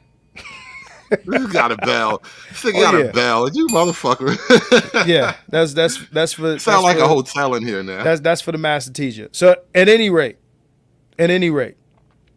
What I'm saying is, you ain't gotta like me. You ain't gotta like me for being black. I don't give a fuck. Look, let me make this clear. I don't give a fuck about what you think about me as a black person. I don't care. I don't care about that. What did I move some shit here? I don't care what you think about me as a black person. What I care about is what you do about it or what laws you write about it. So if you're Christian and I'm not, and you don't like it that I'm not Christian, you got the right to not like me because I'm not Christian. But what we're talking about is putting religion into government and writing laws based on that affect my freedom of movement based on I'm not going to live the way y'all live because y'all Christian and I'm not. You really just rung the bell? No. I hit the bell by accident. So now I got an issue, right? I got an issue being able to live in America as a free person because Christians feel like, yo, we're going to write these laws to say, yo, you can't fuck two bitches at the same time, Marcus. And if you do that, I'm just saying, I'm saying something random. This is random. Right? So let's say I do that. The Christian Dick Policing Act of 2025. Right. But that's what we're talking about, right? So if I do that, see, y'all think, oh, because we're gonna stop all the gay, right? No more porn, no more OnlyFans, no more X video, no more none of this shit. Great point. What do you think about that, banning porn? Because I haven't really mentioned, I haven't spoken out on my panel, but you just brought that up, and they actually do want to ban porn, and I'm like, yeah, it's 50, in there. 50. It's in there. Oh, you're 50-50? I'm really 50-50 on the idea. I understand the moral and even like the psychological reasons against it, but then it's like the freedom issue. Like, listen, if people want to make videos, fine. If people want to watch then you're liberal fine. about porn. I do have some liberal views. I'm not like a fucking you're not 1905 you're not Christian. I'm like probably a 1980 you're not right. You're a 1980 conservative. Right, this nigga studio right wing. You're a studio gangster. You said call me a studio gangster. Nah. You're a studio gangster. But that's right wing, son. You know the thing, though. But this is why I said. This is why I said though. Like I understand the reason and the motivation for wanting to ban porn, and I wouldn't necessarily stand in the way either, bro. Like if there's a movement to ban porn, you're not gonna see me fighting to see bitches' titties. Nah, you gonna stash your porn like everybody else gonna do, right? Let me tell you something. Yeah, and we will all be more respectable for it. No, listen, hold on. No, the world was better when porn was harder to find. Nah, bullshit. Porn will be the new alcohol. There will be a prohibition, and porn will be $100 for a magazine, and all this other shit, and motherfuckers will be shooting each other for porn turf and shit like that. When that shit doesn't happen, bro. That it hasn't happened. You know what? It's happened. Porn is crazy. Porn is vice. Like that. Hold on, yeah, porn is vice. Do some shit. Porn is no. It's vice. Anytime you try to make vice illegal, this is what happens. It happens with alcohol. It happens with drugs. It happens when you got war on drugs, war on this, war on that. Anytime you institute a war on vice, this is how people respond to it. So it hasn't happened with porn because they haven't put a prohibition on porn. But if you put a prohibition on porn, you have the same shit. You're going to have your Al Capones and your fucking Meyer Lansky's of porn, nigga. We're gonna be back at that shit. You are historically a little bit incorrect, and I'm explaining something why. The reason why we have so much obscenity, not just pornography, but even on television, it actually goes back to a couple of landmark court cases, right? And so you're arguing that before these court cases, the porn industry was just full of rampant violence and murder. It's like, no, it was quiet and it was underground, and it should go back to being quiet and underground. It's not full of rampant. It's not bitches selling their titty pictures shouldn't be respected in public, and we need to go back to that order of things. It's already like that. What do you mean? No. Let me tell you. Hold on. So it's not. Y'all trying to put slut shame. Marcus, are you telling me you slut shame? Y'all trying to put no. I don't slut shame. I like sluts. And that's exactly the point. You don't slut shame. Hold on. Let me tell y'all something about me. See, motherfuckers got twisted. Okay, motherfuckers got twisted. Shout out to PK. I see you, bro. PK in the building. Said ban porn, legalize pros, illusion gone. No, but that's not Christian, PK. Understand. Look, we Christians. Fuck your wife. That's it. Nah, make it all illegal. I'm not going to say what you should or shouldn't do with your wife or your girlfriend, but make it all illegal. Like, porn should be illegal, or at the very least, it shouldn't be like as widely available. Let me tell you. We got to go back to these before these Supreme Court rulings that loosened obscenity laws. Yo, let me tell you something, yo. Let me tell you something. And I'm looking at let me look at the chat. You know what? Instead of looking at the chat, this is what I'm gonna do. Hold on, Hood. Well, how long we been on? 3 hours? I said I wouldn't do 3 hours. We gonna end this soon. By a show of ones and zeros. 1, ban porn. 0, don't ban porn. Hit the chat. I wanna see this shit light up. 1, ban. 0, don't ban. I'm gonna throw a 1. Ban. I'm gonna throw a 1 in the 0, chat, bro. Because if I had to, ban. if you put a gun to my head, ultimately I would ban porn. You know why, bro? I'm gonna tell you some wild shit, and this is like a really personal revelation, and it's wild even thinking about this, bro. But I remember on my very first child, my oldest kid, I got a daughter who's like, she's 17 now. She's about to graduate high school. She wanted to move away, go to college and shit. You know, it's fucking crazy. Shit's driving me wild.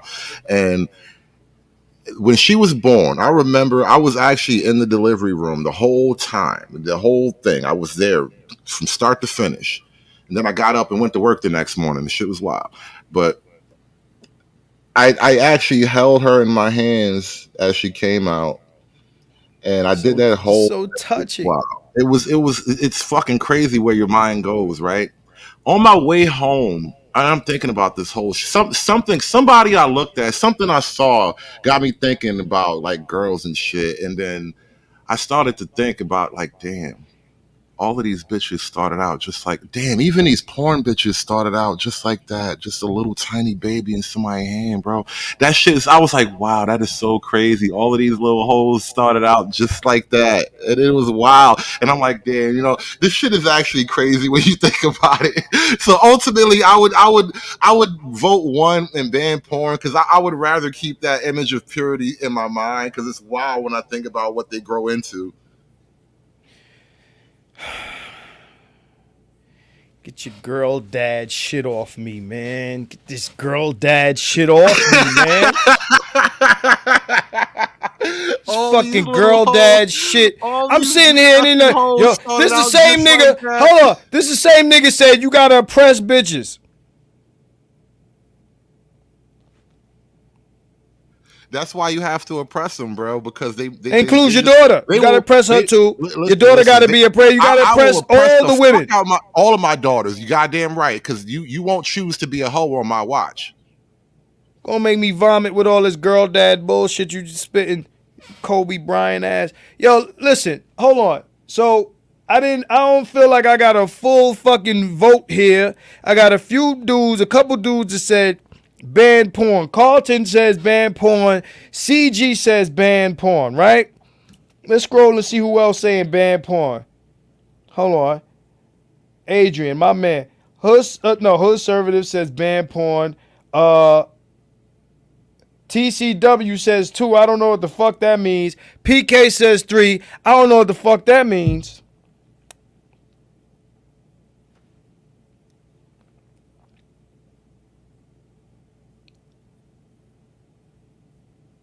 So we banning porn. And Dr. Thunder said ban porn. I expect Dr. Thunder to say ban porn. Most niggas Dr. Thunder is Reverend Price. So ban porn. So I don't think there's ever been a time where you masturbated to pornography and felt good about it immediately after. Like, yeah, that was dope. Yo, hold on. So Carlton Banks wants to ban porn but bring back Playboy and Hustler?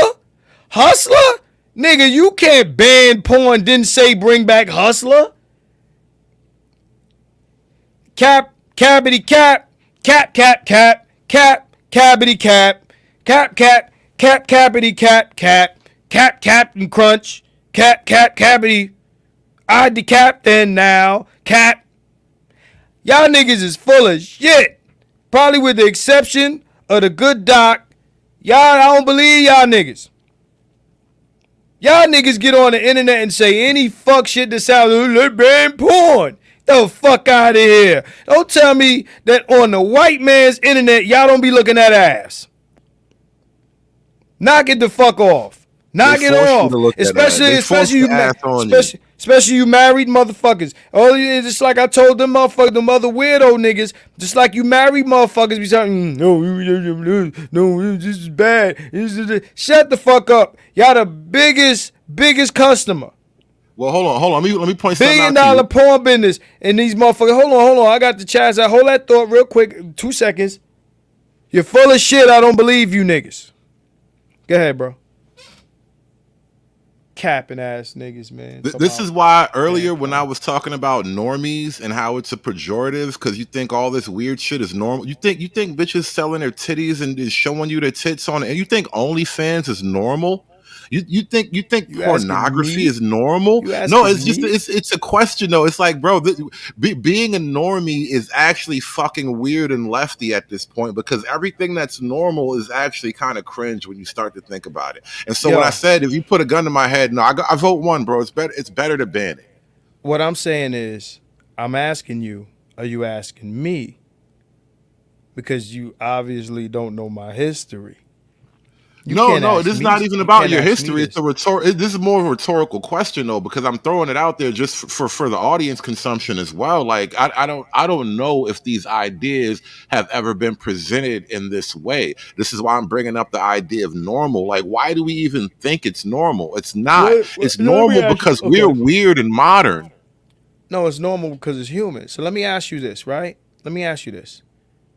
Because every time there's new tech, porn. Right? Ever since a motherfucker could put an image on something or scratch some shit, like you even have fucking sculptures in Greece and other places. There's like some other shit, right? Motherfucker painting some shit.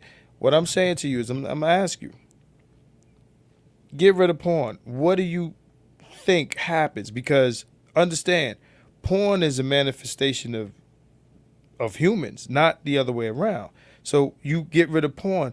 What do you? I mean, because God said it's bad, right? So what do you think happens? Because there are places that try to do this, right? I've been to Japan several times, right, where they try to play down their sexual shit.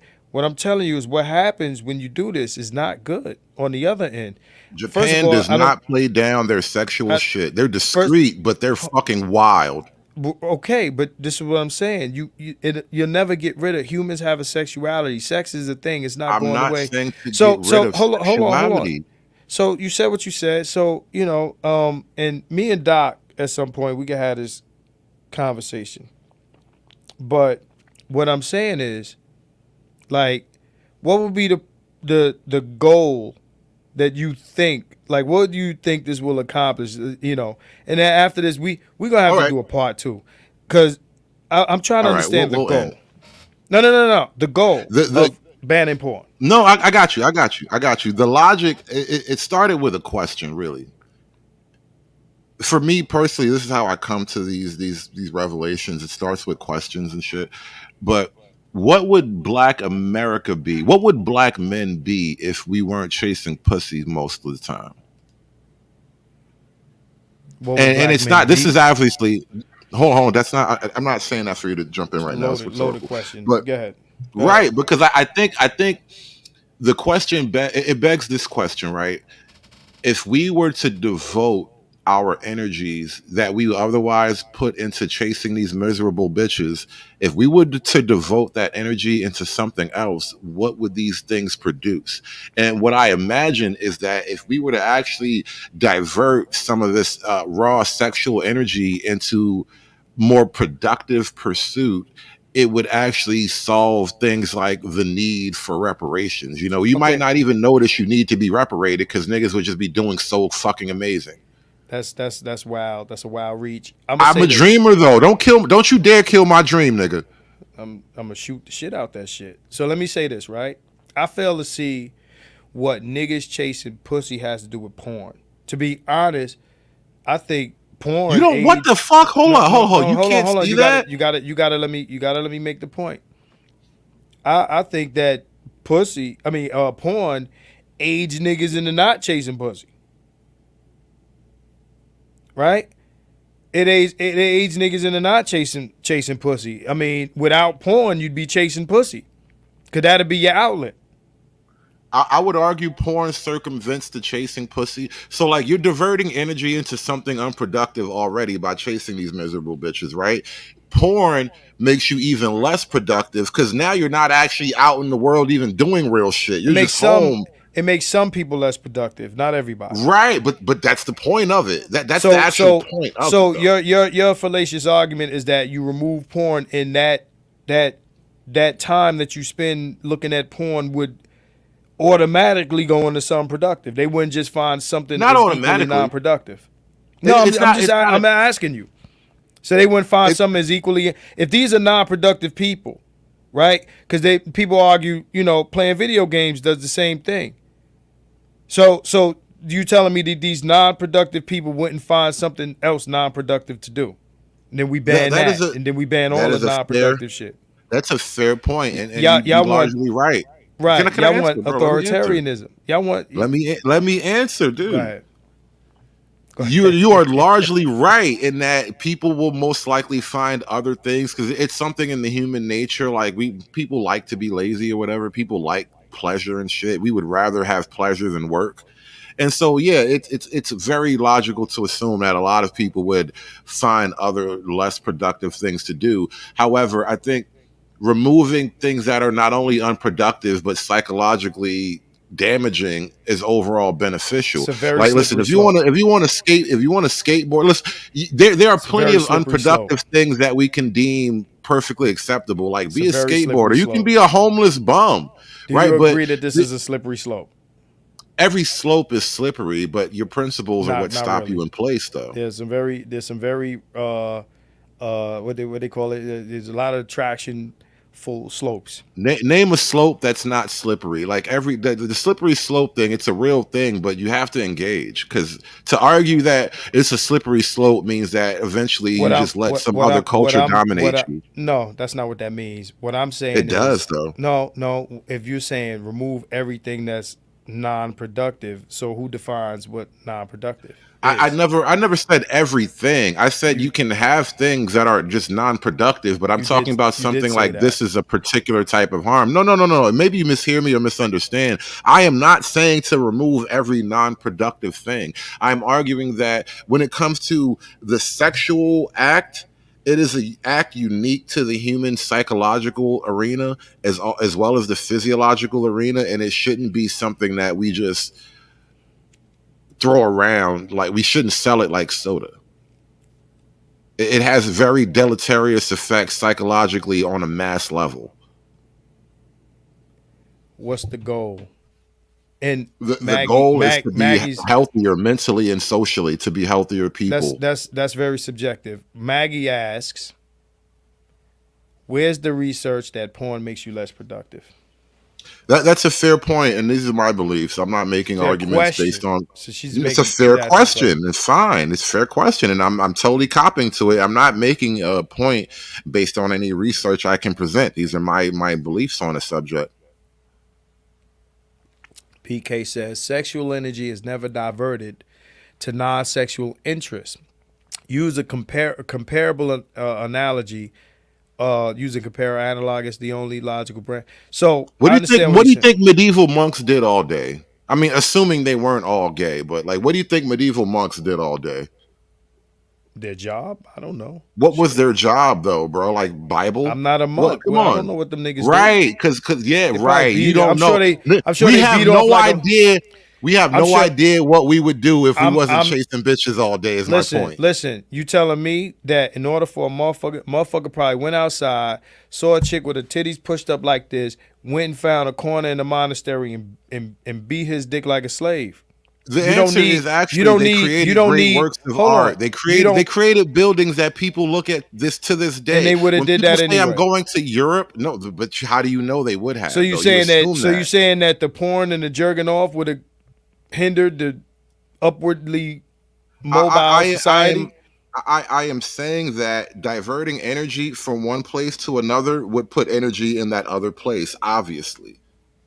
This is a reach, fam. This is a reach. What's a reach? Again, niggas can't fathom a world without trying to chase bitches for no other reason than chasing bitches. It is unimaginable. Nobody said shit about. Again, you're conflating porn with chasing bitches. It's not the same. Again, you make a lot of porn is the fantasy of catching a bitch and doing what you want. No, it's not. Porn is the culmination of chasing bitches' fantasy. Where's my bell at? Chasing bitches is chasing bitches. Porn is a nigga in the crib watching porn. Chasing bitches is chasing bitches. I would argue that there's less energy, less time, less effort put into porn than chasing real bitches. If you agree with that statement in the chat, press 1. It's not the same thing. I think it goes back to what Rob said, and Somebody just called me a hotep in the chat. Fuck you. So said if every slope is slippery, this one is frozen in the hydroplane. Oh shit. Okay, Rob said it. I can't find it. Rob said something about banning porn is about shaming women, right? This is what I'll say. And I said it on Facebook. I said, niggas have gotten real conservative as of late. And, I pointed to all of these new political developments and slut shame and walks and all of that shit. I remember a time where women would criticize other women for taking pictures in a bathing suit, swimsuit, lingerie, whatever, and being in a magazine. This is when I was publishing. Okay? I'm a guy that shot damn near a good portion of your loving hip hop bitches, including your Cardi B. That's who I am. And I remember at one point you couldn't get a girl to put a thong on. Oh my gosh, your thong, they're gonna see my ass cheeks, right? Right? And you had a small group of women who were bold enough to show skin. And what happened is the pendulum swung the other way, where now I watched this happen, bro. This is my industry. I watched the pendulum swing to the other side, where now niggas are over flooded with naked bitches. Niggas used to want hoes. Now niggas want wives.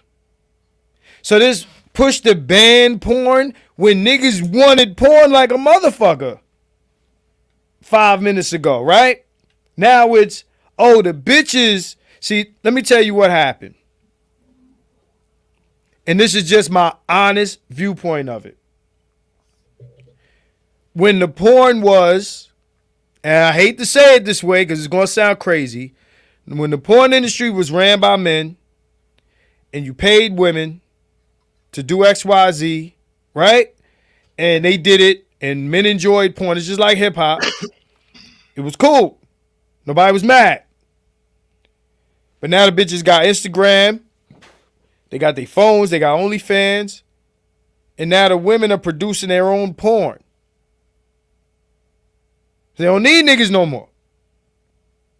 So now women, we gotta ban these bitches.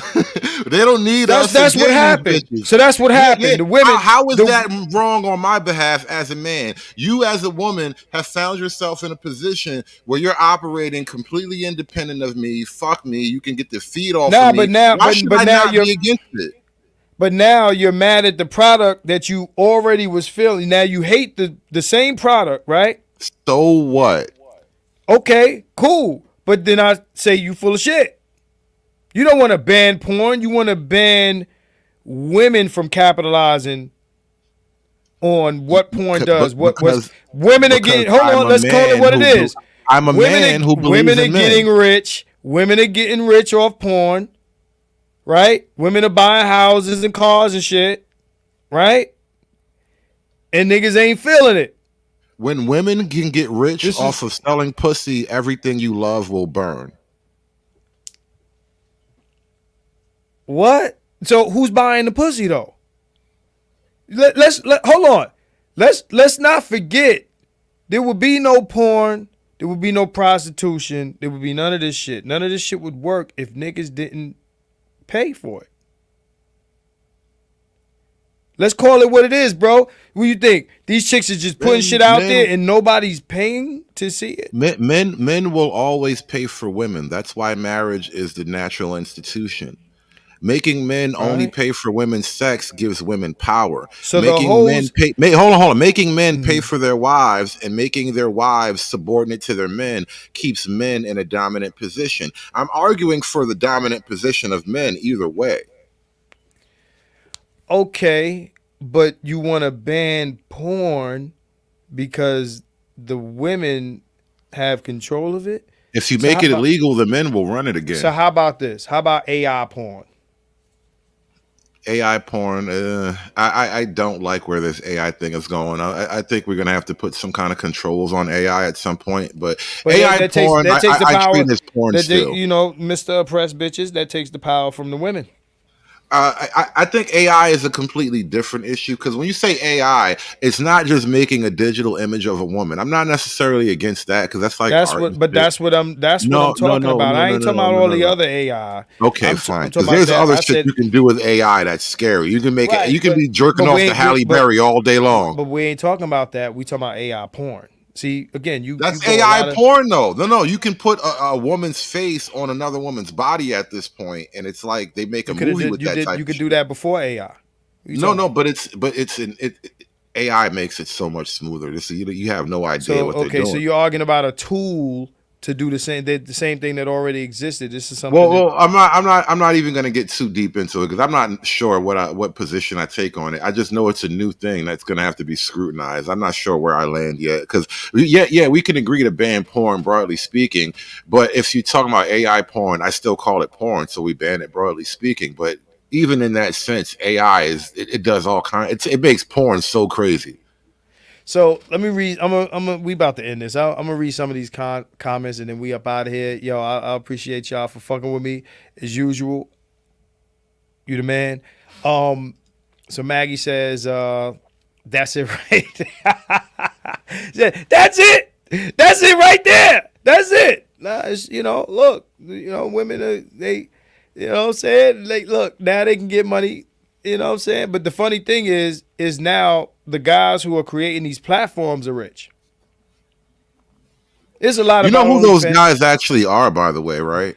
They're a very particular group of guys, and they're not black. They hire niggas. They always hire niggas. You don't have to tell me this. I'm okay. I know. What I'm saying is, it was a problem when there's a lot of things I can say about black porn and black produced porn and all of that shit. But at the end of the day, what I'm saying is,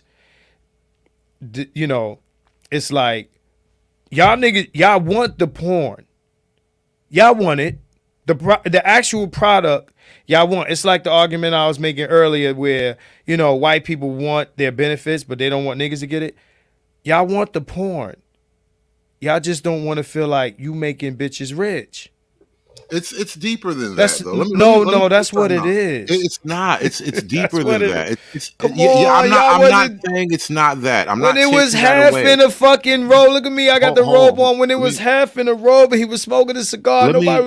Let me draw a more. Let me draw making this argument. Come on. Let me draw a more historical context for you. And this is something y'all, man. I get you because I don't sound like a nigga. I'm not making the argument that niggas make. Niggas like porn. I want to make an argument bigger than what we're talking about in Black America. This is what I'm saying. We don't like porn.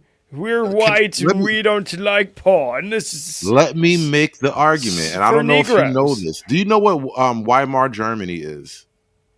Who? Have you ever heard of the phrase Weimar Germany? Weimar Germany?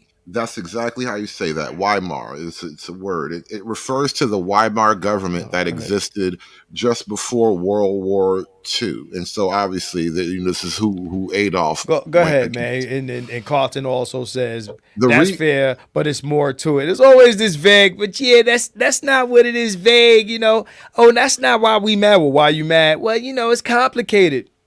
The modern adult film industry was born in Weimar, Germany. At that time, Germany was suffering. It was poor and impoverished because, you know, it just lost World War I or whatever. And those very people that run this porn industry ran that porn industry. And you get into the motivations of why they do that, and you understand, you begin to learn that pornography is a weapon aimed at the population. You guys have a great night, and you look into that on your own. But yeah, it's actually a weapon.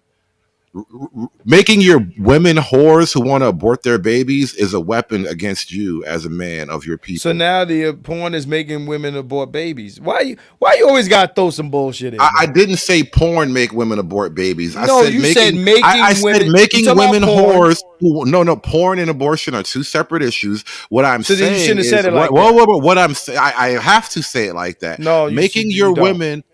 Think about the totality of it. Making your women whores who abort your babies is a weapon against you as a man of your people. So you said porn is the weapon, and then you saying that abortion and porn are two weapons side by side. You're saying, you're implying that all of these things pioneered in all of these things pioneered in Weimar Germany, which is some of the social things that the H guy saw and was like, oh nah, this shit got to stop, and this is why they were the furthest right that far right goes, and that's why I look at him like, that guy was on to something. Let me say this real quick, and this is what this is the thing that kind of bugs me out when I'm talking to not only conservatives but liberals too. Now, everybody that follows my Facebook, I recently posted a conversation between me and a liberal white female on Facebook. I took the screenshots, and she was saying wild shit about, tampons need to be in boys' bathrooms and shit, because just in case the girl has a emergency and, the girls' bathroom is full, fuck the fact that you go to school and there's several girls' bathrooms, and, and there's other places. First of all, a girl that's bleeding age should have her own tampon. She shouldn't have to look for a tampon in a public restroom, not to mention a boy's public restroom. This is the argument that I was having on Facebook with this chick.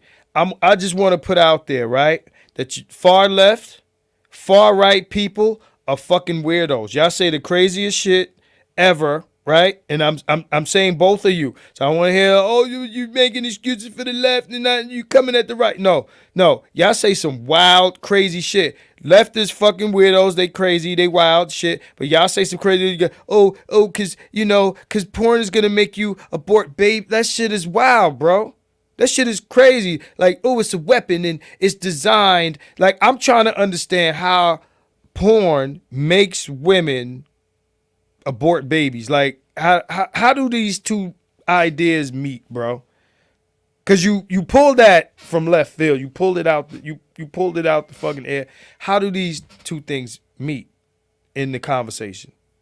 Because it's almost like y'all have to throw some extra incendiary shit to make it extra sinister for motherfuckers. Like you and like I said, you and Little Big Nate, man. It's like, I will make the connection as soon as and they're gonna lick your toes. No.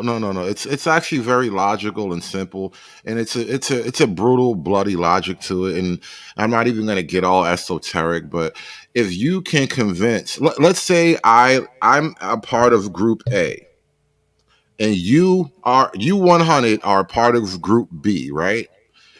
If I can convince the women of your group to sell sex, to be prostitutes and porn stars, sooner or later they will get pregnant on accident, right? So now I can make money off them selling the sex, and I can make money off them getting rid of the baby that they made by accident. Those are two totally unrelated phenomena that intertwine right there.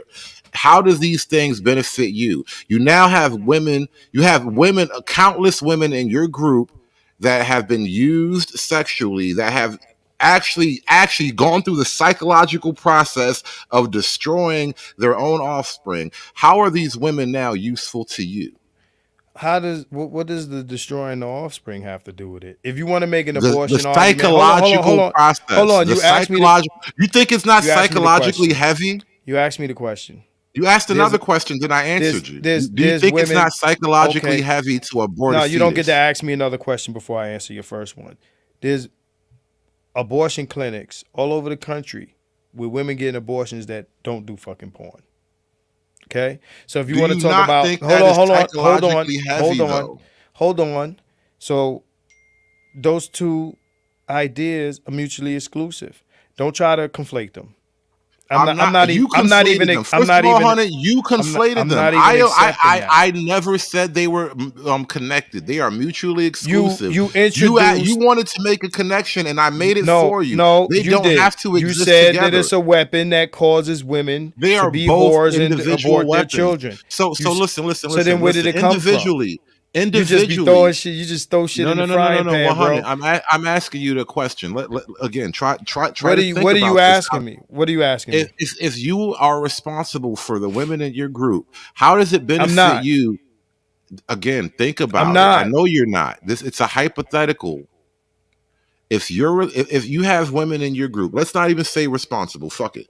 Let's just say if you have women in your group, how does it benefit you? How does it benefit you as a man of your group that the women of your group have been convinced to get rid of babies by outsiders of your group? Outsiders of your group have convinced the women of your group that it's perfectly fine to just get rid of the babies they make. How does that benefit you? How does it benefit me? Yeah, you're in this group with the bitches who kill their babies. Whose babies? The babies of the women in your group. Okay, so here's the answer to this question. First of all, again, you're asking me communitized questions, and you want me to. It's not even a communitized thing. This is human basics. Hold on. This is tribe versus tribe. Do you want the answer? Here, y'all live there, and y'all want us dead. This is not communitized. You want the answer or not? This is bro. You talk about pro-black, bro. You accuse me of being pro-black. You come at me with this shit. Talking about the women in your group. This isn't a pro-black argument, bro. Bro, let's check this out, bro. What women do with their children, because we a free country and abortion this and this. I don't give a fuck. Right? 1 minute y'all complaining about abortion, and the next minute y'all complaining about the single mama rate.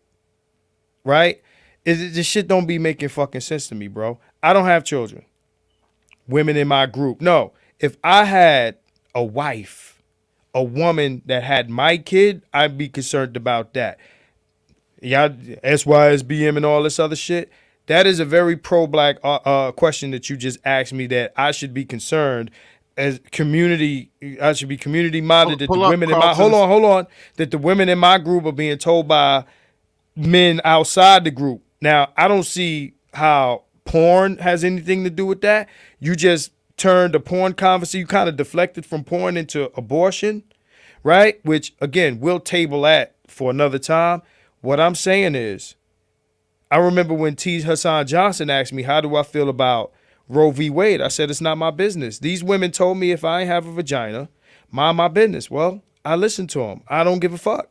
You listen to the women. It's exactly the fucking point. You're listening to the women. I'm listening to women. These bitches don't believe in nothing. They're killing their own babies. How you gonna take cues from a person that would kill their own baby? So it's not that I'm taking cues. It's I'm indifferent. I'm in the real definition. To them. You can't say indifferent. You gotta let me. I said it's not my. They said it's not my business, and it's not. I agree with them.